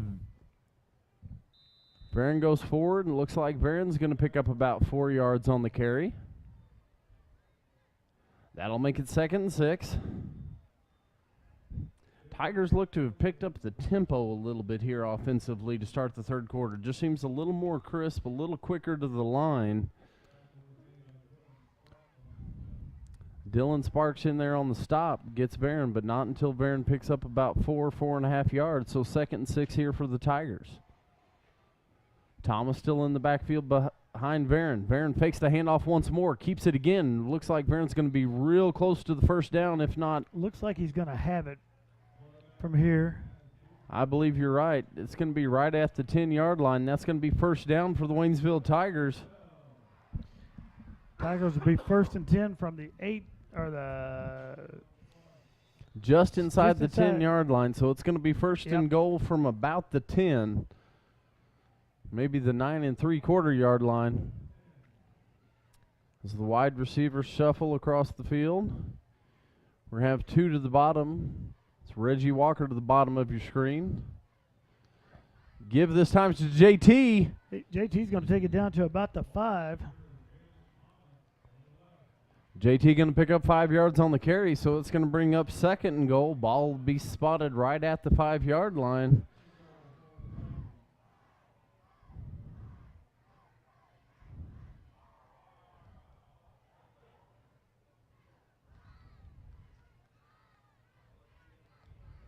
Tigers load up in the box. Turn. This time JT's going to take it. He's going to get maybe down to the 4. Looks like they're going to mark it on the 5. No gain on the play, so that'll bring up 3rd and goal.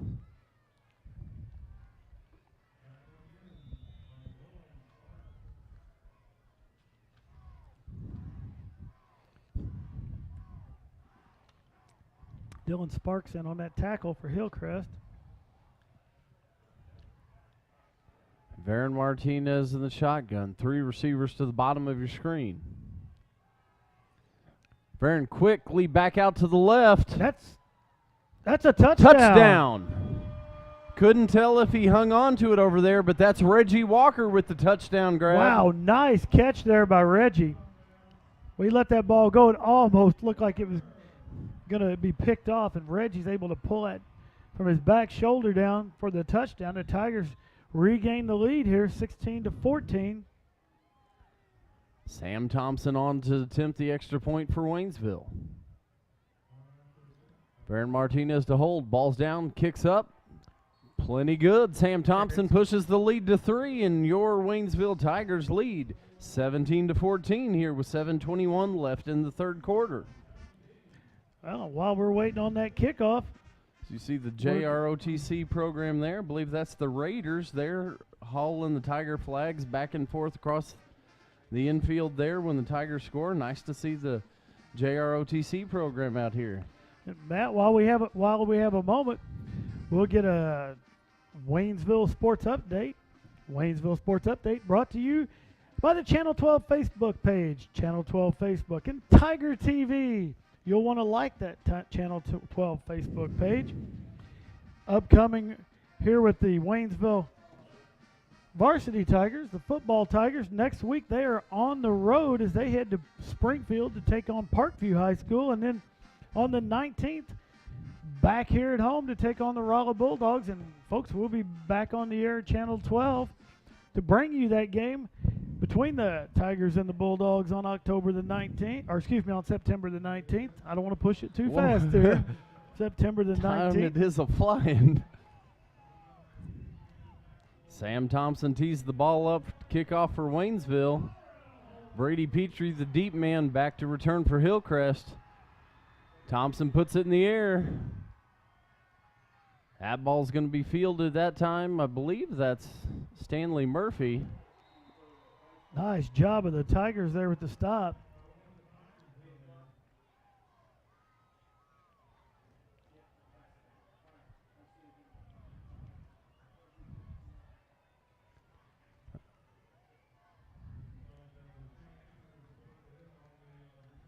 Shane Andrews stepping up right there to put the pop on the ball return. And so Hillcrest takes over 1st and 10 at their own 25-yard line. Brady Petrie in the shotgun formation, 3 wide receivers. Handoff this time goes up the middle inside. That's going to be number 3. That's going to be Cole Skidmore.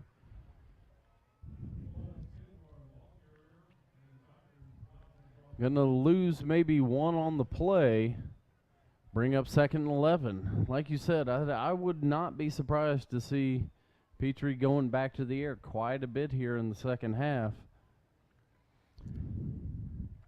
Well, being down, that's the way that they've had more success moving the ball in the air. Petrie this time fakes it to Skidmore. He drops back. He's going to let it go. He's got a the receiver. Oh, and it's through the receiver's hands again. And once more dropped by the receiver. What we've talked about a lot this evening, Brady Petrie putting it right on the money to these receivers, and they're just not able to hang on to that ball.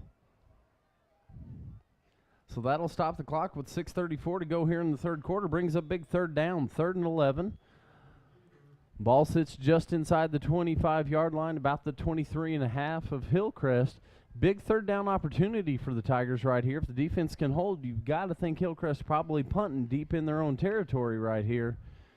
Big opportunity for Waynesville. Petrie in the shotgun, 4 receivers wide. Petrie looking to the left. He's got a receiver once more, and that time a little behind him. Yeah, Number 2, Jeff Hall, reaches back with a hand, gets a hand on it, but that one... Hall had gotten behind the Waynesville defense there, but Petrie didn't lead him enough. And you're right, Matt. Hillcrest is going to be punting the ball from deep in their own territory. Reggie Walker back deep to return the kick for Waynesville. And Brady Petrie back to punt for Hillcrest. Got the snap, kick, high, short kick. Off the side of his feet and out of bounds. That's not even going to make it to the 1st down marker. He's going to net that punt at about 7 yards. So the Tigers are going to take over in great field position here. Nice break right there for the Tigers when the Hornets only net 7 yards on the punt. Puts Varen Martinez and the Waynesville offense in a real nice starting spot. Tigers will take over on the 33.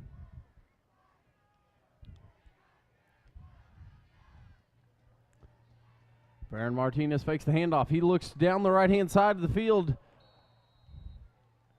And it's intended for Cedric Williams as Cedric and the defensive back get their feet caught up. Matt, we saw that play last week at Lebanon, had the exact same play with the Tiger receiver. I believe it was Nigel Farmer last week. The feet got caught up, and you seeing the officials not throwing the flag in that situation, something we've seen in the past years, but that's something that they talked about this year when two guys are getting their feet caught up. They're not going to throw that pass interference call. Well, and the defender clearly looking back at the ball when the feet got tangled up. I agree. I think it's a good no call on the play. Barron keeps it, and he's going to be stopped for about a 2-yard loss. Yeah, they're going to back Waynesville up about 3 on that, so quickly it's going to become about 3rd and 13 for the Waynesville offense here. Ball sits all just inside the 35-yard line. Big opportunity here for the Tigers. 2 wideouts to the top of your screen, 1 to the bottom. Barron looking to the top. He puts the ball up in the air. He's got a receiver. There's going to be a flag. It's going to be interesting. This very well well could be offensive. It'll be interesting to see what the call is here. Referee's going to talk about it real quick. I agree with you. That may very well be against Waynesville. I hope we are wrong. I hope we're wrong, too. I would love to have the first down right here. And they're going to bring that ball back. We're going to get a call here, I would think.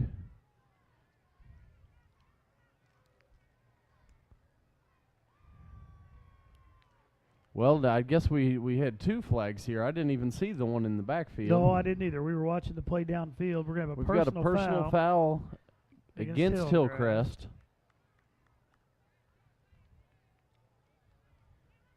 And we're going to have personal foul against Hillcrest.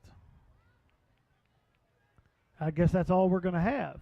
So we're going to have 2 personal fouls They against waved Hillcrest. They waved off the pass interference, which works out well for us as the Tigers going to pick up 15 yards. Did have a weather delay up in Camdenton, but they are now underway. About midway through the first quarter, Camdenton up 8-3 over Lebanon. So big break right there for the Tigers. Puts the ball in play at about the 20. Jalen Thomas right up the middle. He's going to pick up about 5 on the play. And, Mike, we've reached the point in the evening where it's time for me to tell Tessa and Sophie and Paige and baby Landon, Daddy loves you. Get some sleep. I will come in. I'll give you a kiss when I get home after the game. But you guys get some rest. We've still got some more football action to go. All right, 2nd and 5 for the Waynesville Tigers. Ball sits at the 15-yard line. Varon Martinez in the shotgun set. 3 receivers to the near side of the screen. Varon looking, rolls out to the right. He's getting chased. He's going to. Varon's going to let it go. That's the ball is going to be Farmer. complete. He's Nigel get Farmer. In for a touchdown. Touchdown number 6, Nigel Farmer. Kept driving the legs right there. 2nd touchdown on the evening for Nigel. Nice job right there. 2 different Hillcrest guys look like they had Nigel wrapped up. Nigel keeps pumping those legs, drags him across the goal line, and just like that, another 6 points on the board for Waynesville. Point after attempt by Sam Thompson. Ball's down, kicks up. And it's good as the Tigers take a 10-point lead, 24-14. 4:46 left here in quarter number 3. Matt, nice job. Tigers coming out striking twice real quickly here in the second half. Well, Tigers catch a break right there with the personal foul penalty and capitalize on the mistake by Hillcrest to punch that in, get the touchdown. Makes a 10-point lead for the Waynesville Tigers. Another update from down in Springfield as Parkview is ahead of Rolla 35-29 early in the 3rd quarter. Starting to get some of these Ozark Conference scores coming across the ticker. Halftime, Kickapoo 21, Joplin 13. And as I said early on in the game, Camden up 8-3 over Lebanon. They're going to have a late night in Camdenton.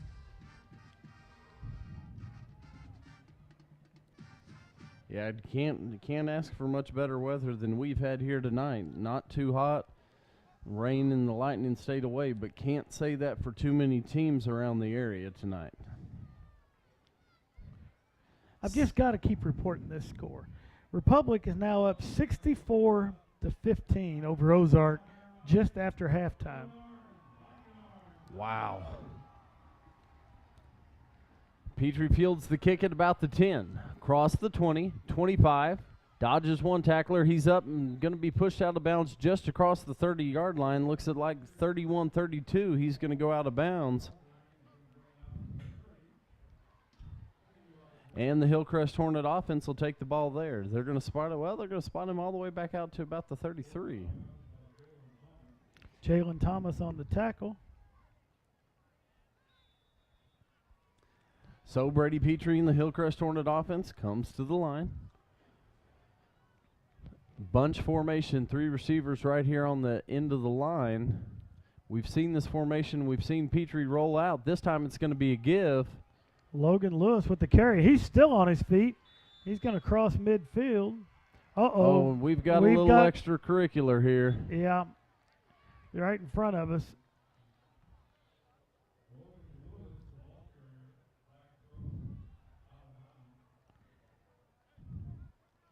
Logan ridden to the ground. Doesn't look like he takes too kindly in a little scuffle. Hopefully that's offsetting penalties. I'm afraid if it's not going to be a good sign for the Tigers. Well, and it looked like it was definitely both players, so referees are going to have a little huddle here. They'll give us the call.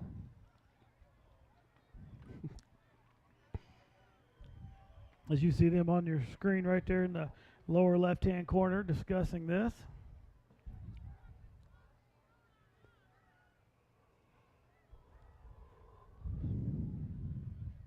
All right, dead ball. Personal foul against Hillcrest. Personal foul against Waynesville. Those are offset. And I think that's the right call.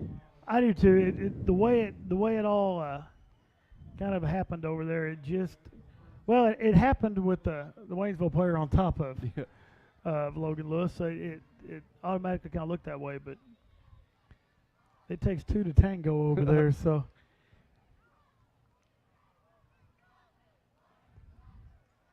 Hillcrest gets the ball on the 48.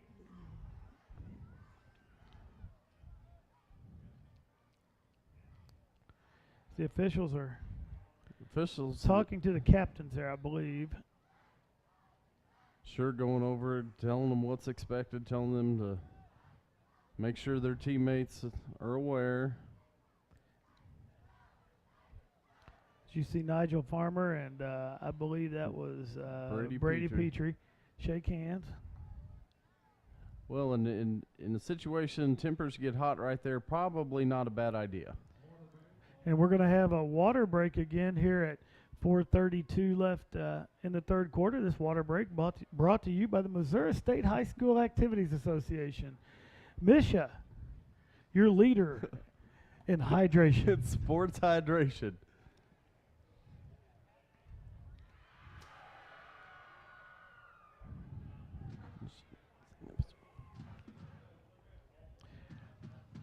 And while we have this break, we'll have another Channel 12 sports break. Channel 12 sports break brought to you by the Channel 12 Facebook page.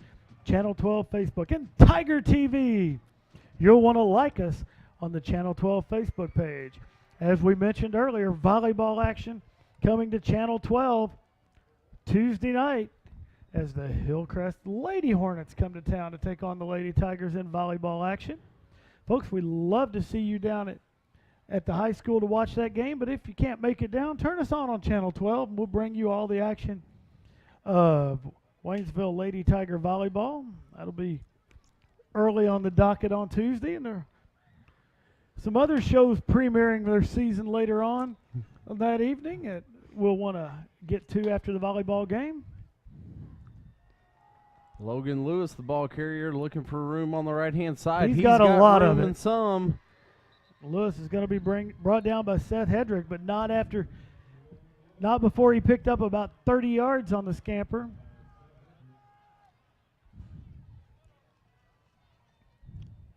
As we told you, folks, that Logan Lewis, he's the cat that brings the mail for the Hillcrest Hornets.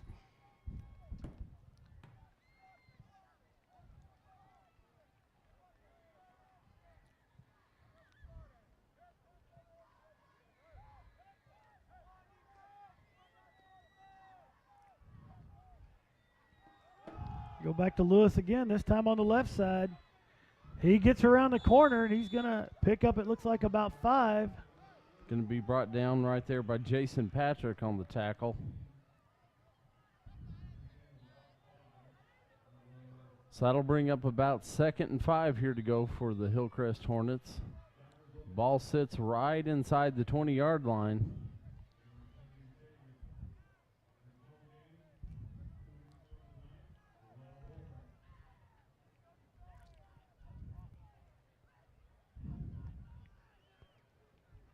Petrie brings the team to the line. 2 backs in the set with him. Wide out to the top, wide out to the bottom. Quarterback Petrie keeps. looking. Big Nice. Sam Roberts is closing in. But he's found a wide open receiver on this left side, and he's going to take it to the house. That's Stanley Murphy. Stanley Murphy gets the catch. Hillcrest rolls everybody out to the right. Tigers doing a great job of containing Petrie, and he's able to throw it back to this backside. Stanley Murphy standing over there all alone. But there was a holding penalty against Hillcrest. That's going to take those points off the board.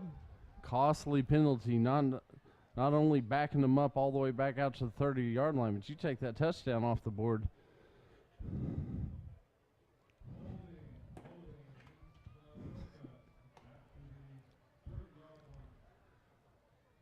So that'll make it 2nd and about 15, or the 2nd 16. Break there for the Tigers. A lot of things going on that play. It's so hard to keep that protection for that long without picking up a holding penalty. 3 receivers scattered to the top of your screen. Fakes the Petrie- quick pass. Petrie's He's going going back long down the again. middle. And oh my goodness, it's a touchdown. What a catch by Eric Savage. His 2 Tigers are all over him. 2 Tigers doing, that's all they could do down there, Matt. That was Absolutely. literally all they could do. Wow. Petrie put the ball on the money, and How Savage came out of that scrum with the ball is amazing. Hillcrest lines up. They're down by 4. Looks like they're going to be going for 2.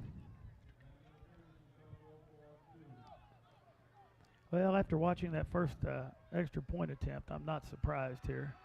Petrie dropping way back and lofting it up. He's got Savage in the back of the end zone, and it's knocked away by Seth Hedrick. That's going to leave the score at 24-20. Savage shaking up on the play right there. Well, they both came down on the track surface there instead of the artificial turf.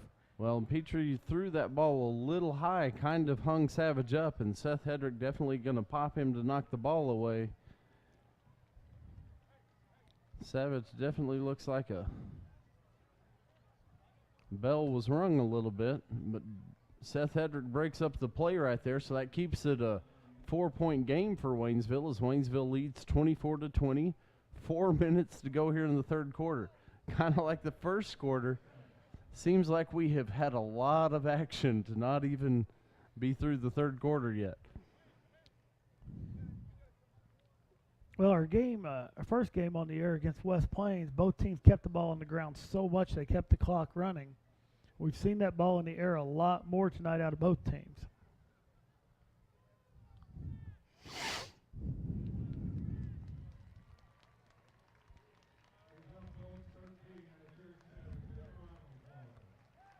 Eric Savage is up, walking towards his sideline. West Plains creeps back within 2. It's 28-26 in favor of Glendale as they take on the Zizzers tonight. Camdenton up 16-3 early in the second quarter over the Lebanon Yellow Jackets.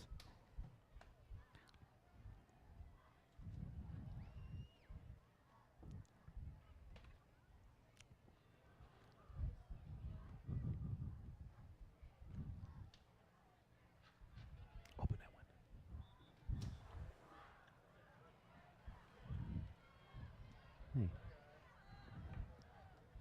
Hey.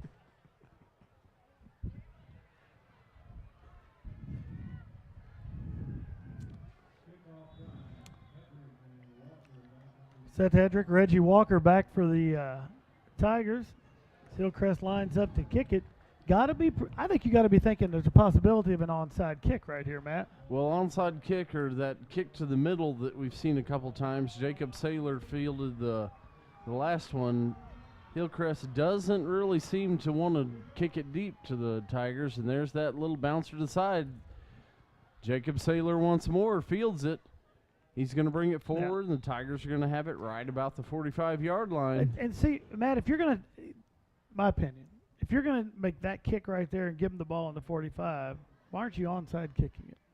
Well, I mean, I understand your point. You're giving up 5 yards of field position for a chance to get the ball. It worked well tonight down at Glendale. That may be the worst thing that's ever happened because now you feel vindicated in your onside every time theory. Baron Martinez takes the snap. He fakes the handoff. Well, no, he gives the handoff. That's going to be Marche Smith. Marche gets it back to almost the line of scrimmage, maybe loses a half yard on the carry. Be about 2nd and 11.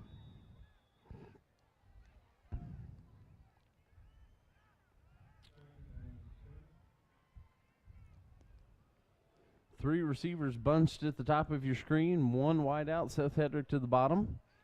Baron Martinez quickly looks for Seth Hedrick. And they're going to say incomplete.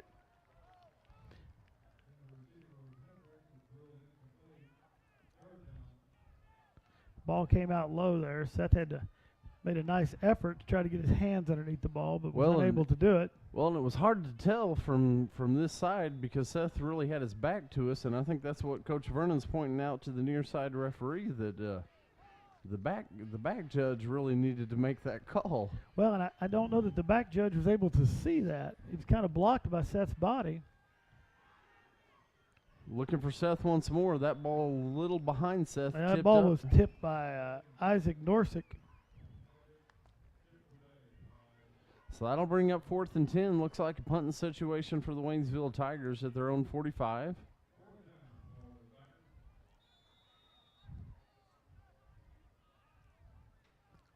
Baron Martinez back to punt for the Tigers. Cannot tell who that is back deep for Hillcrest. I believe it's Cole Skidmore, but I believe you are correct. A little pressure on the punt. Barron gets it away. It takes a Tiger roll. It's inside the 20. Very nice Tiger roll there. That's going to roll down to about the 14-yard line, and Hillcrest Hornet offense is going to pick it up there. 3 minutes to go here in the third quarter.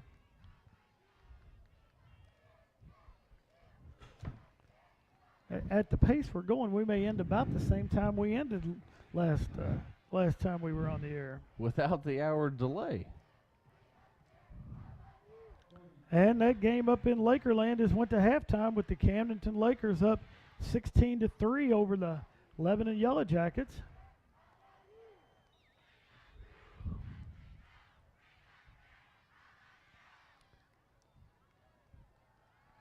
Petrie gives the handoff. There's Logan Lewis again. Nice tackle. That is 53 for Waynesville. James Congdon.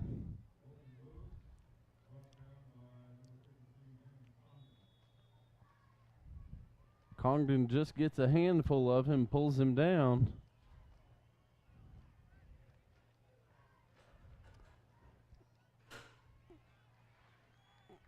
Petrie comes to the line, one wide out to the bottom, one to the top. Logan Lewis in the backfield. Turn, the give goes to Logan Lewis up the middle. He's met immediately at the line of scrimmage, and he's not going anywhere. Lewis seems to have a lot more success when he gets outside the box. Well, the Tigers, I mean, really all night long, there hasn't been much at all up the middle. Coach Carl Wilkins' defense doing a nice job of shutting down that inside run.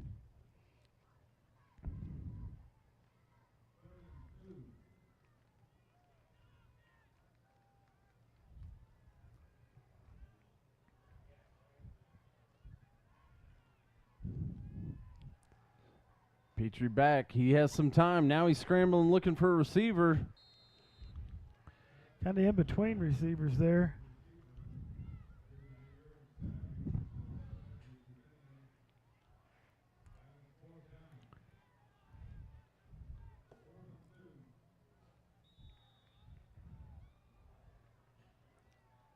So the punt team's on for the Hornets.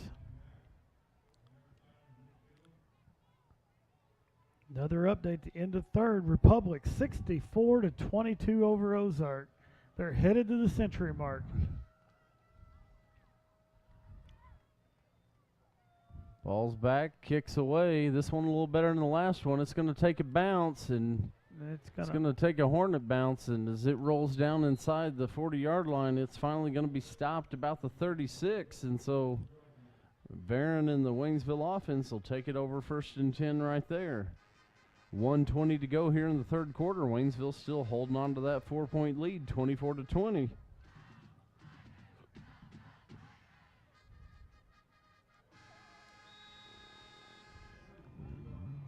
A 43-yard punt.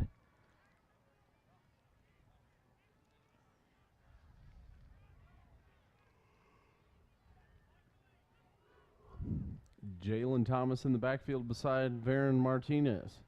Fakes the handoff to JT. Varon's going to keep it up the middle, and he's going to be stopped right at the line of scrimmage. Looks like forward progress will get him right back to the line.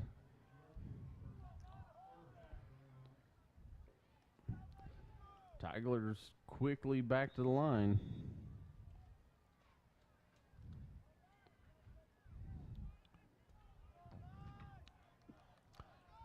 Second and 10 for the Tigers. Under a minute left here in quarter number 3.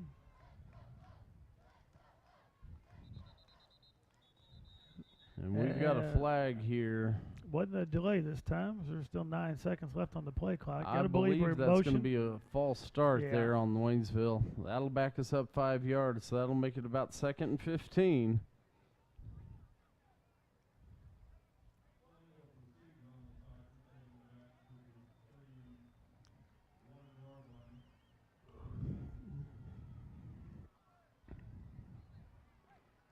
Tigers quickly back up to the line.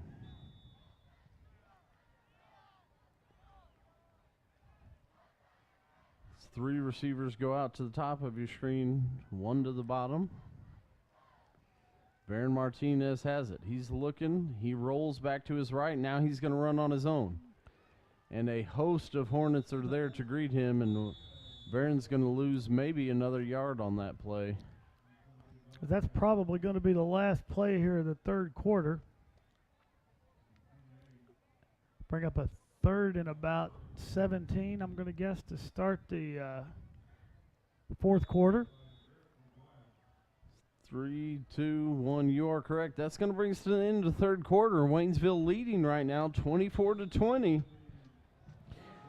Matt, while we're here between quarters, we want to recognize our students working the broadcast tonight for Channel 12. They're under the direction of Tim Wallace, Ashton Nevins, Jonathan Bogart, Vincent Rivera, Tatum Brown, Katie Christek, and Bradley Poole.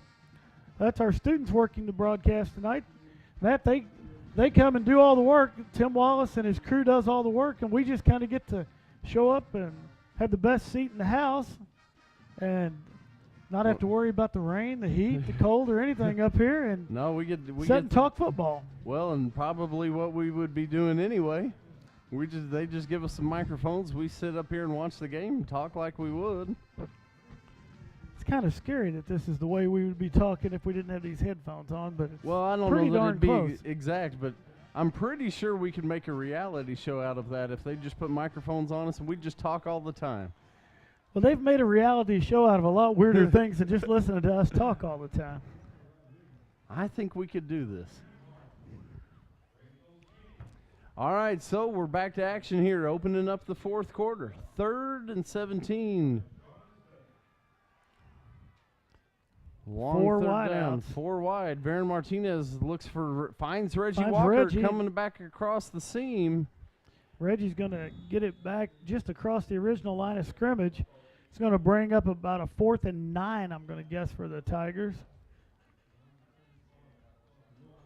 And it looks like the punt team comes in as Varon Martinez drops back to punt here.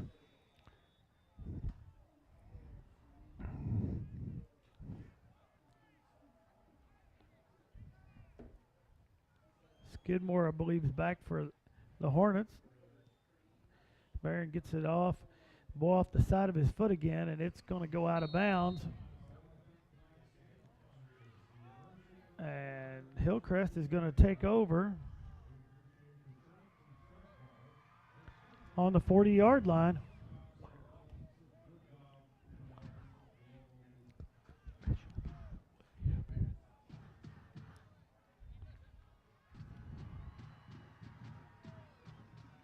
All right, so Hillcrest will take over. Ball sits at the 40.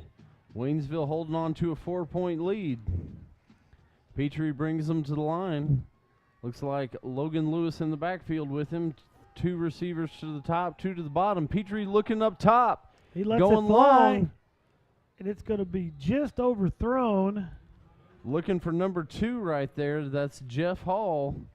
The intended receiver looked like Jeff Hall, and the Tiger defender may have gotten tangled up over there just a little bit. I believe that was Kareem Isaac on the coverage.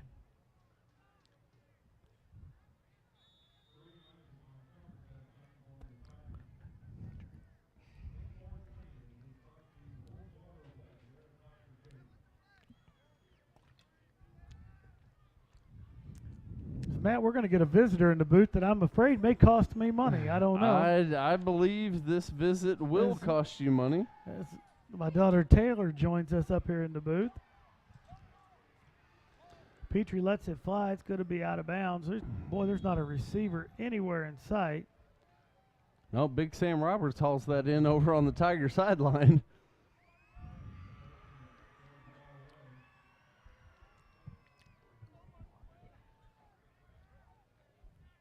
And the referee's discussing it right here. Matt, without our rules interpreter, Gary Schultz, up here to help us, I'm not sure exactly how And that plays. they are going to throw the flag. That is going to be. I know when you get on when you get upper levels of football in college and the NFL, when you get out of the pocket, there is an intentional grounding if you get it back to the line of scrimmage, which that would have been, but apparently that's not that way in high school football. Well, and as you called on the play, there wasn't a receiver anywhere around. And they're going to take that ball all the way back to the 19-yard line.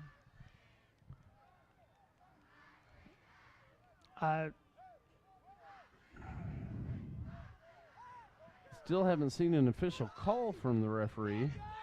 Intentional grounding. The call must be from the spot. For the ball to be brought back this far, it must be from the spot.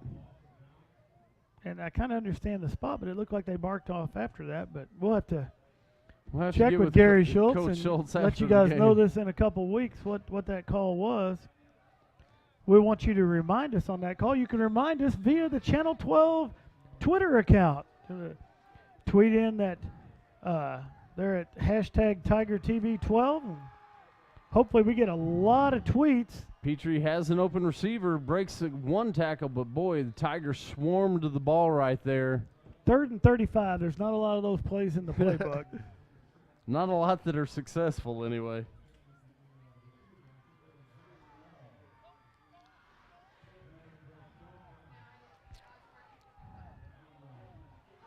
We've got the Channel 12 Twitter up and going. If you got any questions, comments, we'd love to tweet with you here live during the game. Just use that hashtag TigerTV12. Shoot us your tweets. Petrie kicks back inside the 15. This is going to be returnable. Seth Hedrick catches the ball in motion right there, and he's going to bring it into Hillcrest territory. Going to be run out of bounds right about the 44-yard line. So Varon Martinez and the Waynesville Tiger offense going to start in Hillcrest territory here. Another costly penalty there for Hillcrest as they were moving the ball, and intentional grounding put them back deep in territory, and they were unable to convert. Tigers will take over. 10-16 left here in quarter number 4.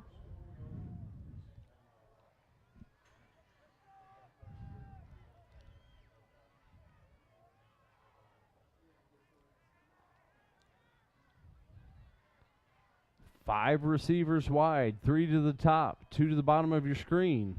Barron keeps it, and he's going to be brought down for a 2-yard loss. He's going to be dropped right there. That's going to be number 32, Stanley Murphy.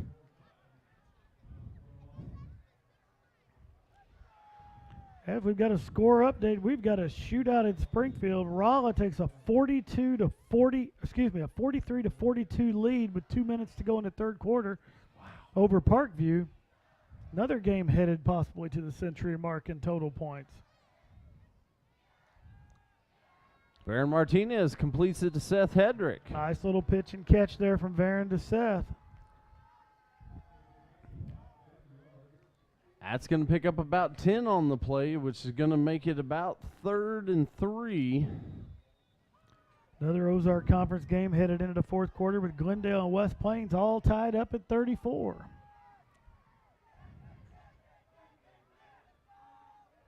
Baron Martinez keeps it. Barron gets a hole from that offensive line, just enough to get him a first down.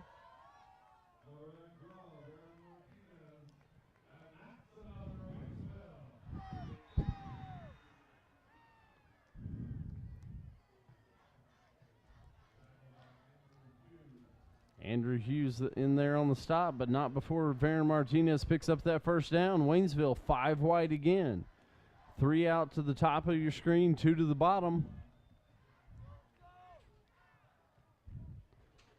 Nigel Farmer comes in motion, takes the ball. Nigel looking for room on the right-hand side. He's going to be brought down after a yard or 2 gain.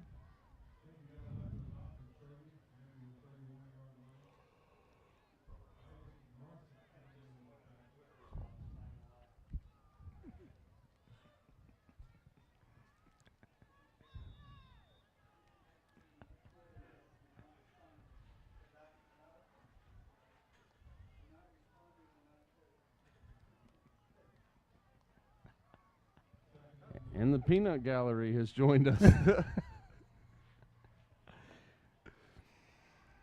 Barron with the pass out, overthrows Nigel Farmer.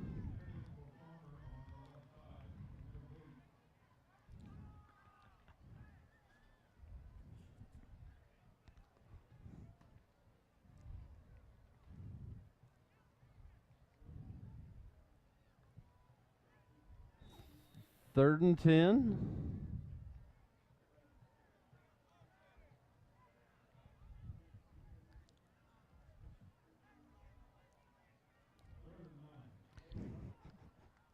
Three receivers to the bottom of your screen. Barron back to pass. Lots of time. He's going to take off and run. And he got away from a tackler. He's going to pick up the first down. Nice job by Baron Martinez. This is a play reminiscent of what we saw a lot last year with Baron Martinez.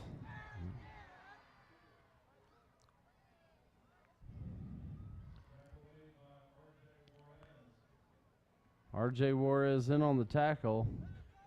As Baron's going to come out, he not sure exactly what. Baron was the player down, and he made it over to the sideline. And looks like it might be a little cramp.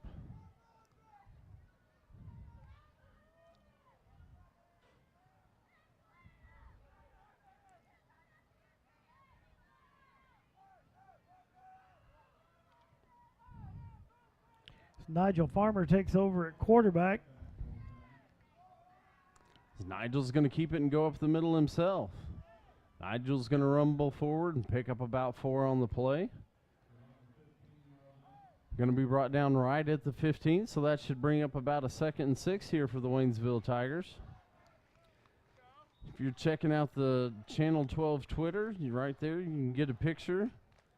Mr. Tim Wallace giving you a behind-the-scenes look there on Twitter. And we would love to hear you tweet in your views of that behind-the-scenes look at the Channel 12 Twitter. Hashtag TigerTV12. See the students in action there and some of the production that goes into the game. Nigel hands off this time. Still on to his Reggie feet. Walker. That's Reggie Walker around the right side. And Reggie's in for the touchdown. 15-yard touchdown run there from Reggie Walker to give the Tigers a 30-20 lead. 6:44 left here in quarter number 4.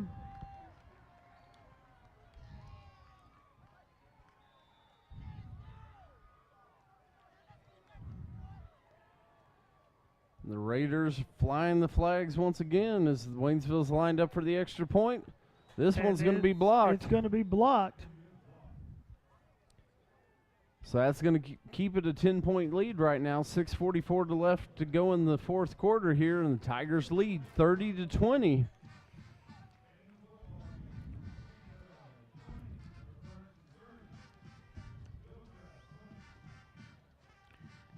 Tigers get that lead out to a 2-score lead with under 7 minutes left here in the fourth quarter. Going to make it real tough on the Hillcrest Hornets.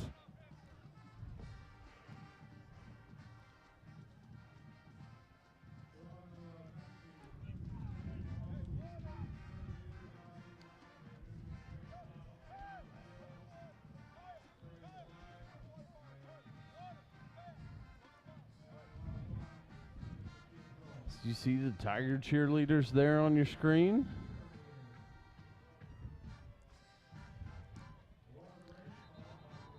Want to give a big shout out to head wrestling coach Lucas Smith. He was here earlier and had to head home. He's watching us on the World Wide Web here on Channel 12.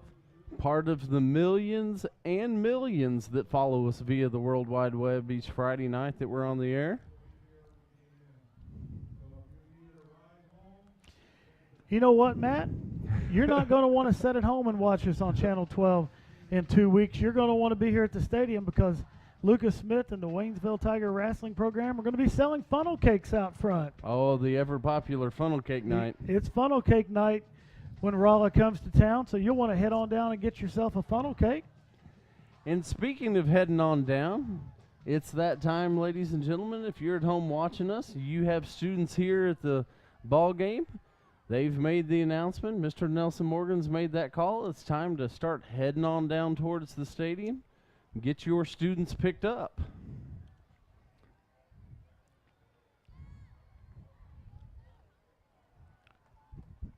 As the Tigers will be kicking off to the Hornets here. Brady Petrie back deep in the set. Sam Thompson up to kick off for the Tigers. Thompson drives it deep. It's going to be fielded by Petrie. He takes it in at about the 7. He's across the 20 looking for room. Oh, he's going to be brought down. Is that Jacob Saylor? That's Jacob Saylor again. Special Teams Deluxe, Jacob Saylor. I do not believe we're going to have a Twitter vote tonight to see who is Special Teams Player of the Night, because Jacob Saylor has been in on every Special Teams play. Jacob Saylor with the tackle there, recovers the onside kick, runs 2 kicks back for him. I definitely say he's got the Special Teams Player of the Night award sewn up. So Hillcrest is going to come into action at just about the 20-yard line. Petrie fakes the handoff. He's looking high down the side. And once again, not able to haul it in as the receiver. That one intended that time for number 42, Lavelle Hale. Petrie got a lot of air underneath that pass. Seth Hedrick in coverage. But a lot of Petrie's throws tonight have seemed to be right on the mark, real direct throws. But that one was definitely a high floater.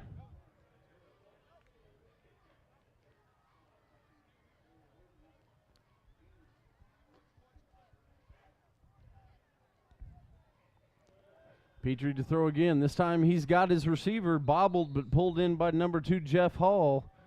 He's going to be right at the sticks. I think he's going to have enough for the first down. But he is. They're moving the chains on the other side.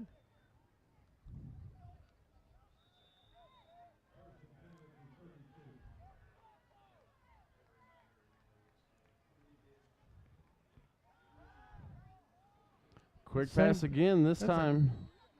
Believe that's Stanley Murphy. No, I'm sorry. No. That's Jeff Hall again. They came back with the exact same play, and We've got a Tiger down on the field.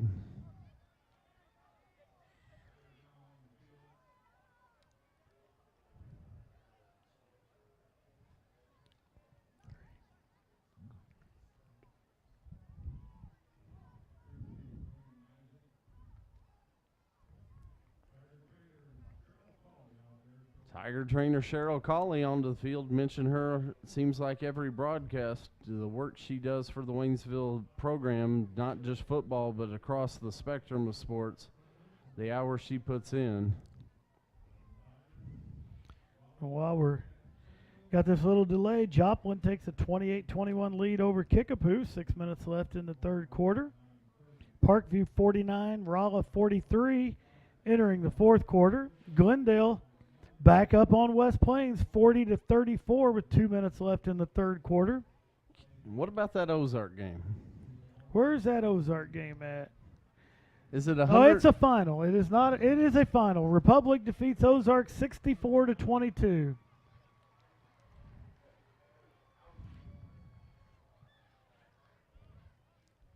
Third quarter action up in Camdenton as they lead Lebanon 16-3.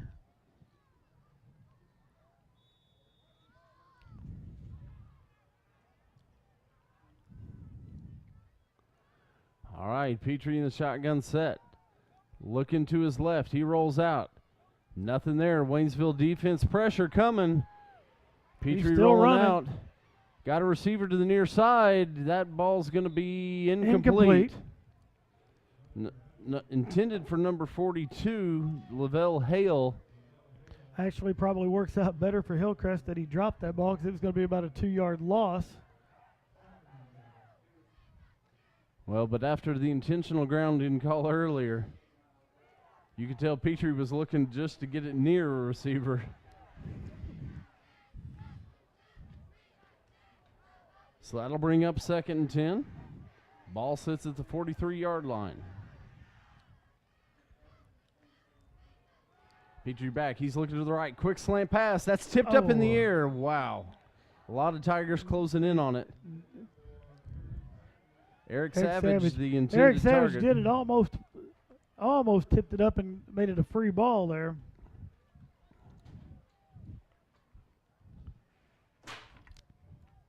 It's going to bring up 3rd and 10 for the Hornets, 43-yard line. 5:45 left here in the ball game. Tigers up by 10.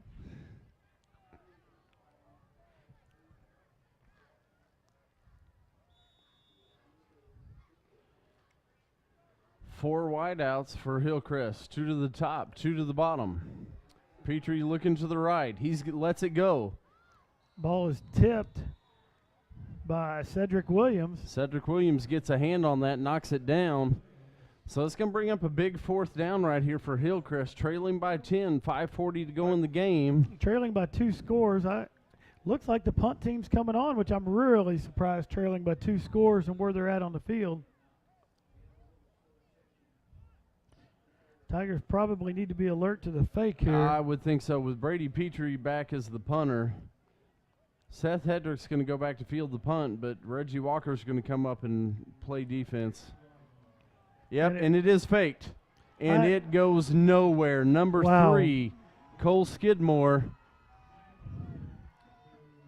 Brady Petrie faked the high punt, direct snap to Cole Skidmore, and it goes nowhere. So the Waynesville Tigers will take the ball over in Hillcrest territory. If you're a Hillcrest Hornet fan, I think you got to wonder about that play call. Petrie throwing the ball all over the place and expecting on a fake punt to try to pick up 10 yards on a rush. I don't know about that, Matt. I agree, but it's real easy for us to sit up here and second guess.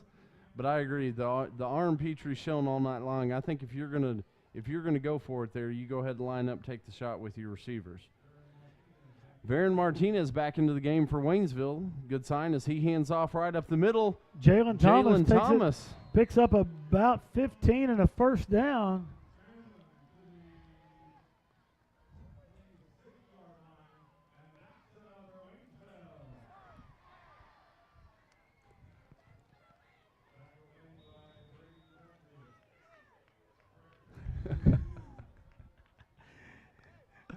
Tackle made by Petrie right there. Petrie playing both sides of the field tonight. Jalen Thomas comes off to get a breath of air. Fast Willie Parker's Parker. in the game. First time we've seen Fast Willie tonight. Give goes to Seth Hedrick, trying to find some room on the right-hand side. Loses his footing. He's going to slide out of bounds.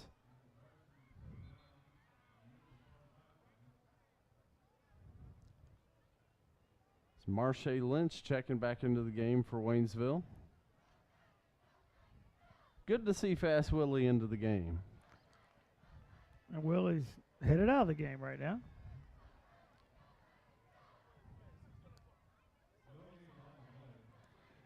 No gain on the run right there for Hedrick. That'll bring up, well, gain, they're going to give him a yard. That'll bring up 2nd and 9. Ball sits right at the 25-yard line. Vera Martinez back, Marche Lynch in the backfield behind him. 2 wide outs to the top, 2 to the bottom of your screen. The keeper right there. We got a flag down on the play.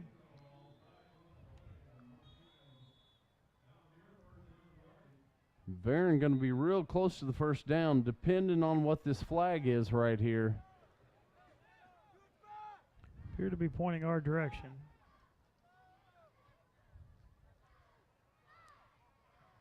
It's going to be a sideline warning.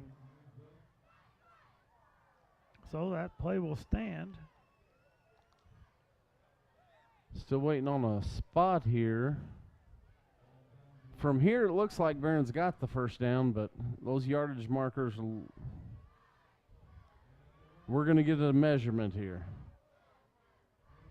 One of the things you got to love about football, with all the technology and all the things we have, we still measure 10 yards by 2 sticks and a chain. That's the history, Mike.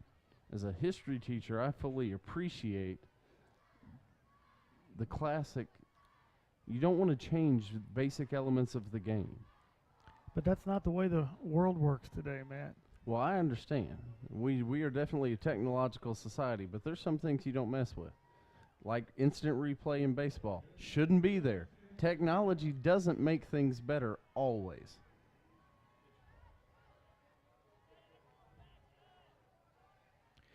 They're going to say Barron's just a little bit short, and we're depending on lengths of a chain to determine that.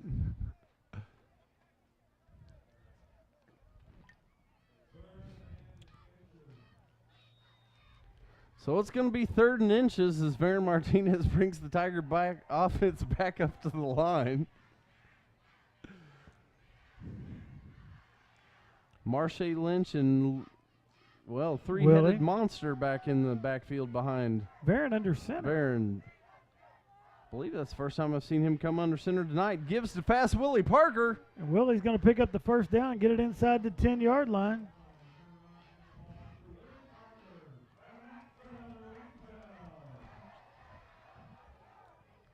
So that'll take the ball inside the 5. As the Cardinals are making a comeback in Milwaukee, trailing the Brewers 6-2 in the top of the 7th. I've watched the Cardinals play this week. They've had some good comeback ball games. I wouldn't call that ball game done by any means. Martinez back under center. Fast Gives to Willie again. Willie's going to be brought down at about the 5.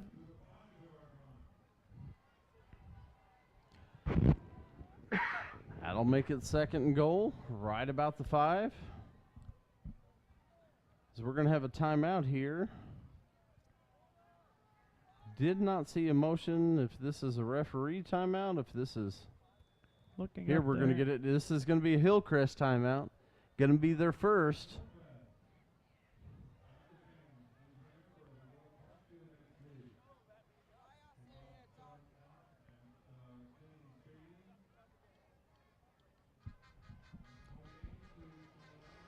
Waynesville doing a nice job here marching the ball steadily down the field, but also eating some valuable time off of the clock, as we've seen a slow-moving game with Hillcrest going to the air, a lot of incomplete passes.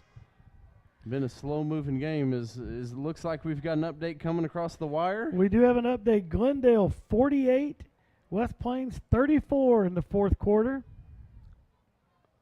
Not a score that we saw coming. Camdenton over Lebanon 16-3 with 4:27 left in the third quarter up in Camdenton. Parkview still up 49-43 over Rolla. All right. Looks like we're in the wishbone this time. Big Sam Roberts back in there at the fullback position. I'm going to tell you, you want to open a hole in a line, you run Big Sam Roberts through there. Give this time, looks like Marche Lynch. He's going to pick up Smith, I'm sorry, Marche Smith. He's going to pick up a yard, it looks like. Trying to turn him into Marshawn Lynch. And that ball apparently came out. No, maybe not. I think Hillcrest is using another timeout here. Well, he's pointing at the. I guess he's pointing at the Hillcrest bench. If he would point toward their defense, we wouldn't have this problem. Well, and see, there you go. They're changing things for years and years and years. You've pointed the direction on the field. It hadn't been a problem.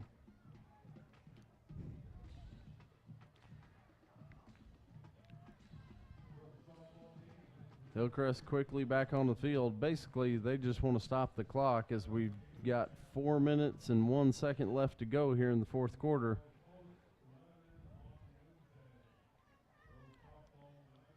Third and goal from about the 3-yard line. Tigers come back to the line in the wishbone formation. Marche Lynch and Fast Willie Parker in the set. Give this time Fast Willie again. Willie's going to get in. Touchdown, Willie Parker. Touchdown for the Tigers. 3-yard scamper by Fast Willie Parker.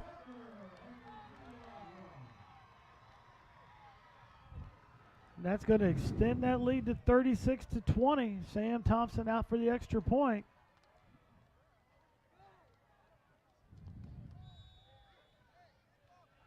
Big extra point here for the Tigers. They can stretch it to a 3-score lead.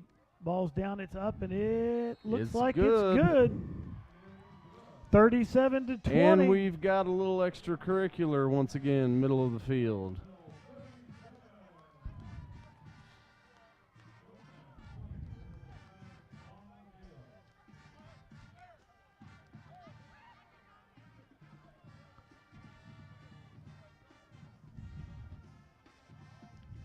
We're going to have a dead ball personal foul against both teams, and it's going to offset.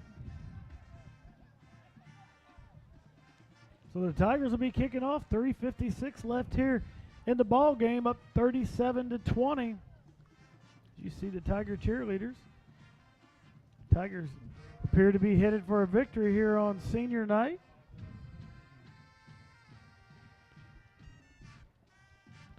On Mercy Med Stress Football Stadium giveaway night here. T-shirts. Folks, if you were sitting at home listening to us tonight, you missed a lot down here at Tiger Stadium. You'll want to make the trip down in 2 weeks. And don't forget, in 2 weeks, the wrestling funnel cakes will be here. I'm going to have me a funnel cake in 2 weeks. And I'll need one to go. If there's one thing Miss Johnson loves, it's a good funnel cake. So I'll need to have one of those to take home to the missus. Well, I may eat one here and take one home. Well, I probably need to take 2 home because I want to eat another one when I get home. Well, you got a lot of people eating at your house. I'm pretty sure there's just 4 children at my house, but sometimes it seems like a lot more. Savage brings it out to the 27-yard line. I'm going to bet Landon has never had a funnel cake. No, he seems real content with milk right now, but I bet he'd like a funnel cake, though. Oh, I guarantee it. We need to work on his weight. When we took him to the doctor this week for a 7-week-year-old, he was only in the 93rd percentile for weight. You want to know what'll put some weight on a guy? A funnel cake. A funnel cake. Now, the good news is he was off the chart for height. The computer wouldn't take his height because they said it was too big. Petrie back. That ball's tipped up in the air. And it's going to come to the ground. Incomplete. Cole Skidmore gets over there and gives it a look for Hillcrest, but Hillcrest real lucky that wasn't 6 points more on the board for Waynesville right there. I believe that was Jason Patrick getting a hand on that ball.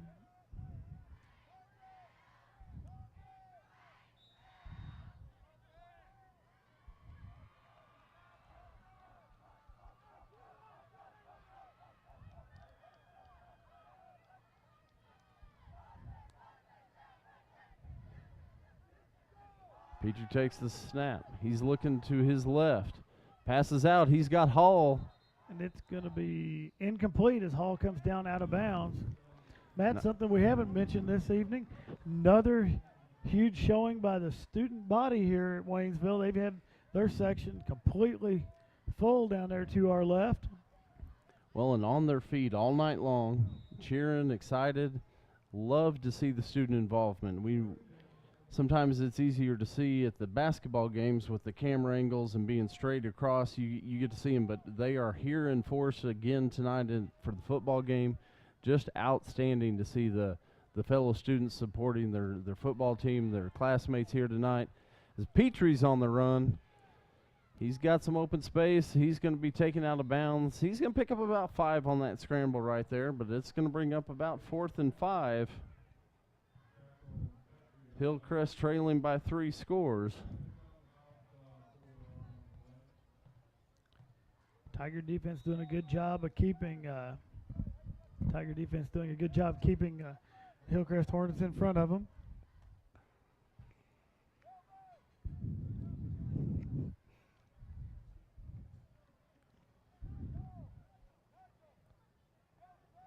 Hillcrest lining up. 4 wide receivers here on 4th down. Petrie scrambles to his left. He looks. He's got a receiver. It's going to be complete out to about the 44. That's going to be Jeff Hall over there on the left-hand side formation, but we do have a flag.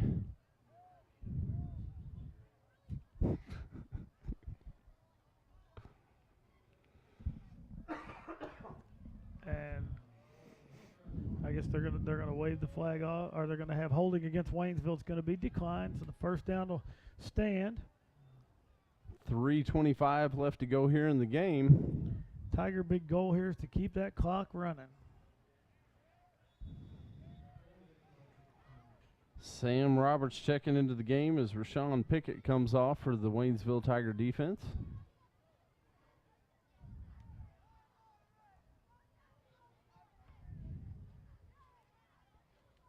Hillcrest taking their time.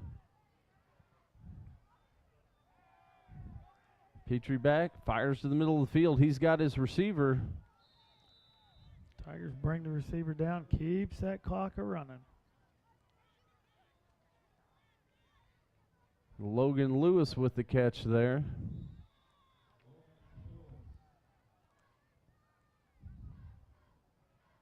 Quickly back up to the line. Petrie looking left-hand side, looking for Hall. Incomplete pass, almost comes up with the interception there for Waynesville. Kareem Isaac on the coverage for the Tigers.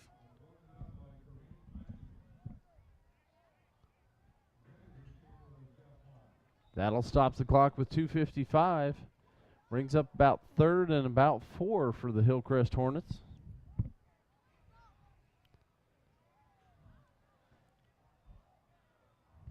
Logan Lewis in the backfield.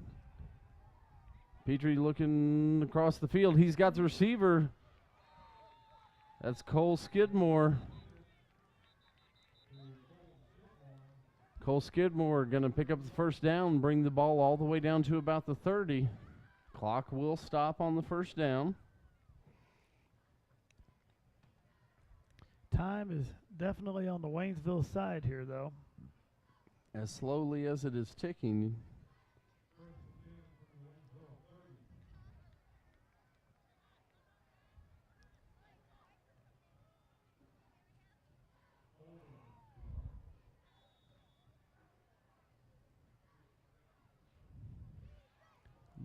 Bad snap.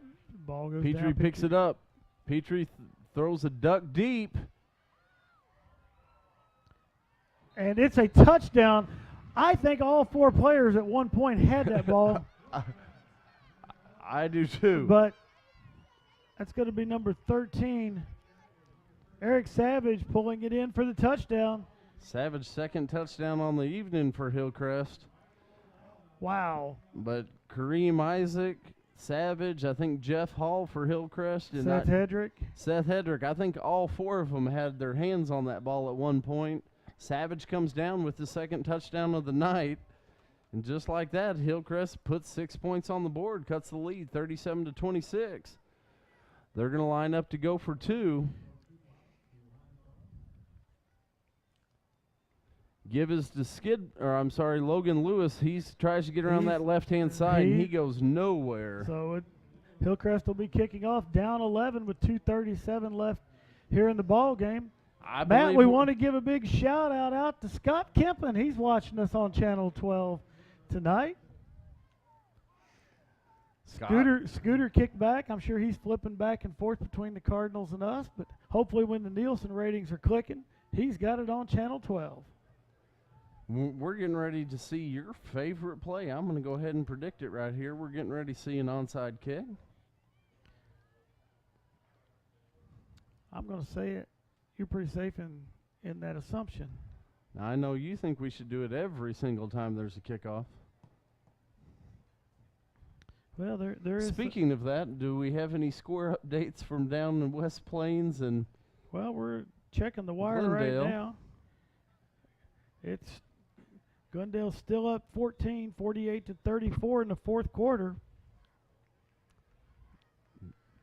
Big upset in the makings right there in the Central Ozark Conference. Wouldn't that just be the Ozark Conference? Well, technically, yes. We don't want to confuse our folks at home. Kickapoo takes a 42-28 lead in the fourth quarter over Joplin. All right, I'm looking to look and see where Jake Saylor is lining up right here. We've got him right here just across the 50. After an interception up in Camdenton, they take a 31-3 lead over Lebanon. Wow.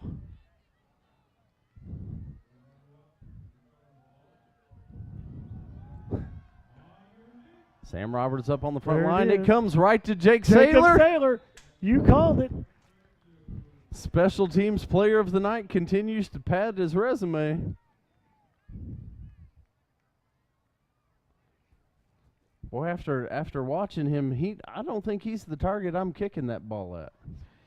Score update from down in Glendale. 10:05 left in the fourth quarter. Glendale up 48-41 over West Plains as West Plains is closing the gap. 9 minutes left in the third quarter. Parkview 42, Rolla 29. Who would have thought we might be the first game over tonight in the Ozark Conference? Gives to Marsha Smith. He tries it up the middle. He looks like he's going to be stood up right at the line of scrimmage. Wait, West Plains has scored again. It's 48-47 now with 5:58 left in the fourth quarter. There's a game headed to the century mark. May need to get home and watch the sports highlights tonight just to see the highlights of that game.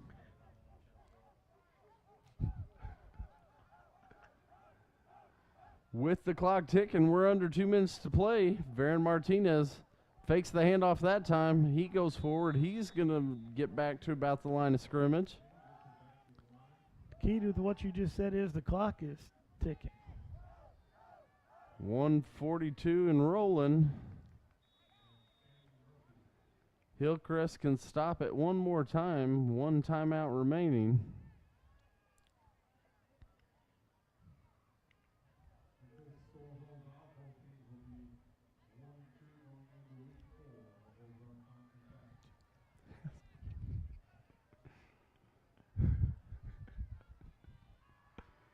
Seth Hedrick in motion. He gets the give. Seth Hedrick around the right-hand side. He's going to go forward and pick up about 5 yards. I think Hillcrest is going to use their final timeout. Yeah, they will. They are calling that timeout now. So that's going to stop the clock at 1:09. It'll be 4th and 5.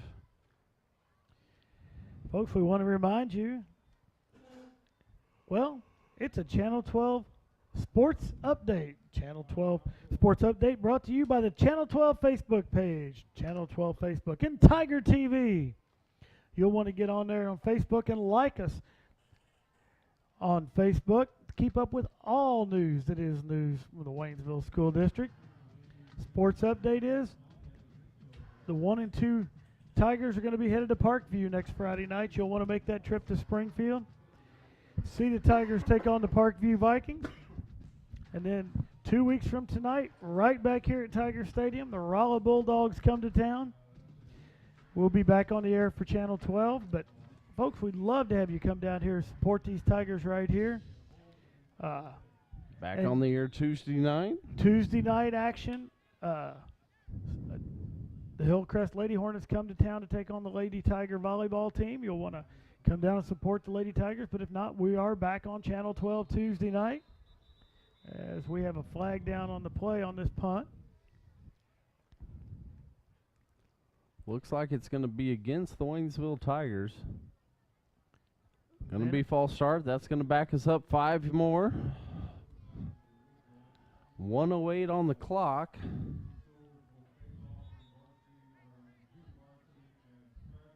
Brady Petrie back deep to field the kick for Hillcrest.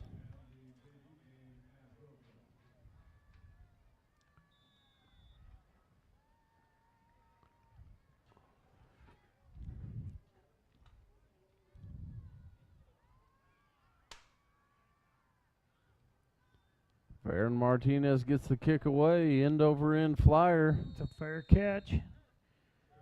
So Hillcrest will take over with 1:02 left here in the fourth quarter. Down by 11. I think you'll see a little prevent defense here. Tigers will do everything to keep the Hillcrest Hornets in front of them here on defense. And Hillcrest, no timeouts remaining. Ball will only stop on a first down or an incomplete pass. Or out of bounds. Out of bounds. A lot of ways that clock could stop. Tiger, hurry, yeah. Now the Tigers are going to call timeout. Coach Carl Wilkin wants to have a little talk with his defense. Well, and Tigers had a 12th man on the field right there trying to get off. Didn't look like he was going to get off the field in time before the ball was snapped. Tigers avoid giving up the 5 yards right there and take the timeout. All the Lebanon Yellow Jackets are fighting back as they score with 26 seconds left in the third quarter. 31-10, Camdenton leads Lebanon.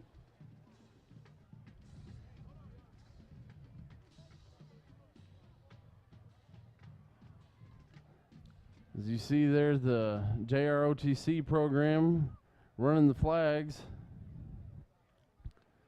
Looks like we're taking a little victory lap.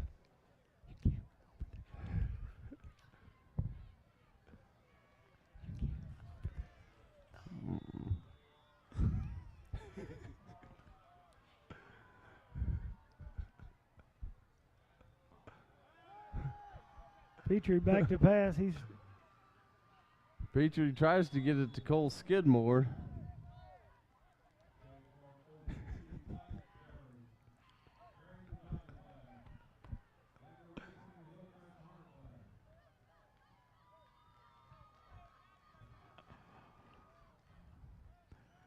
What are the Raiders going to do when they get over to the Tiger? I'm wondering what's going to happen here. Well, I'm sure that, well, it appears they're going to stop.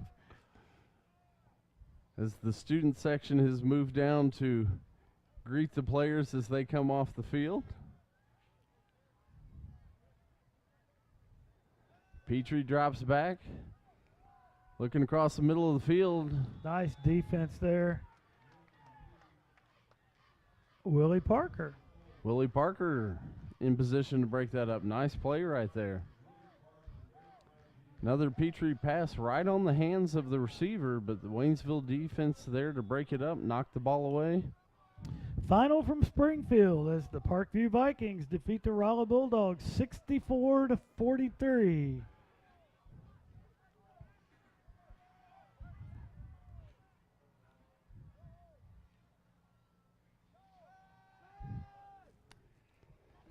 Petrie throws the ball up middle of the field. Intercepted. Intercepted by Fast Willie Willie Parker.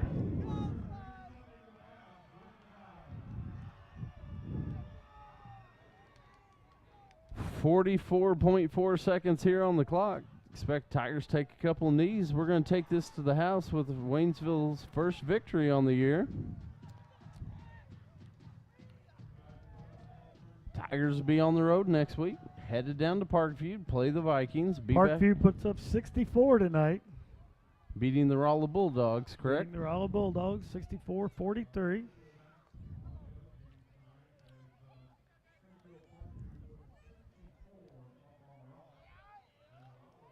$107 points in that game, Matt. That's a lot of scoring. Well, I hope you had the over in that game.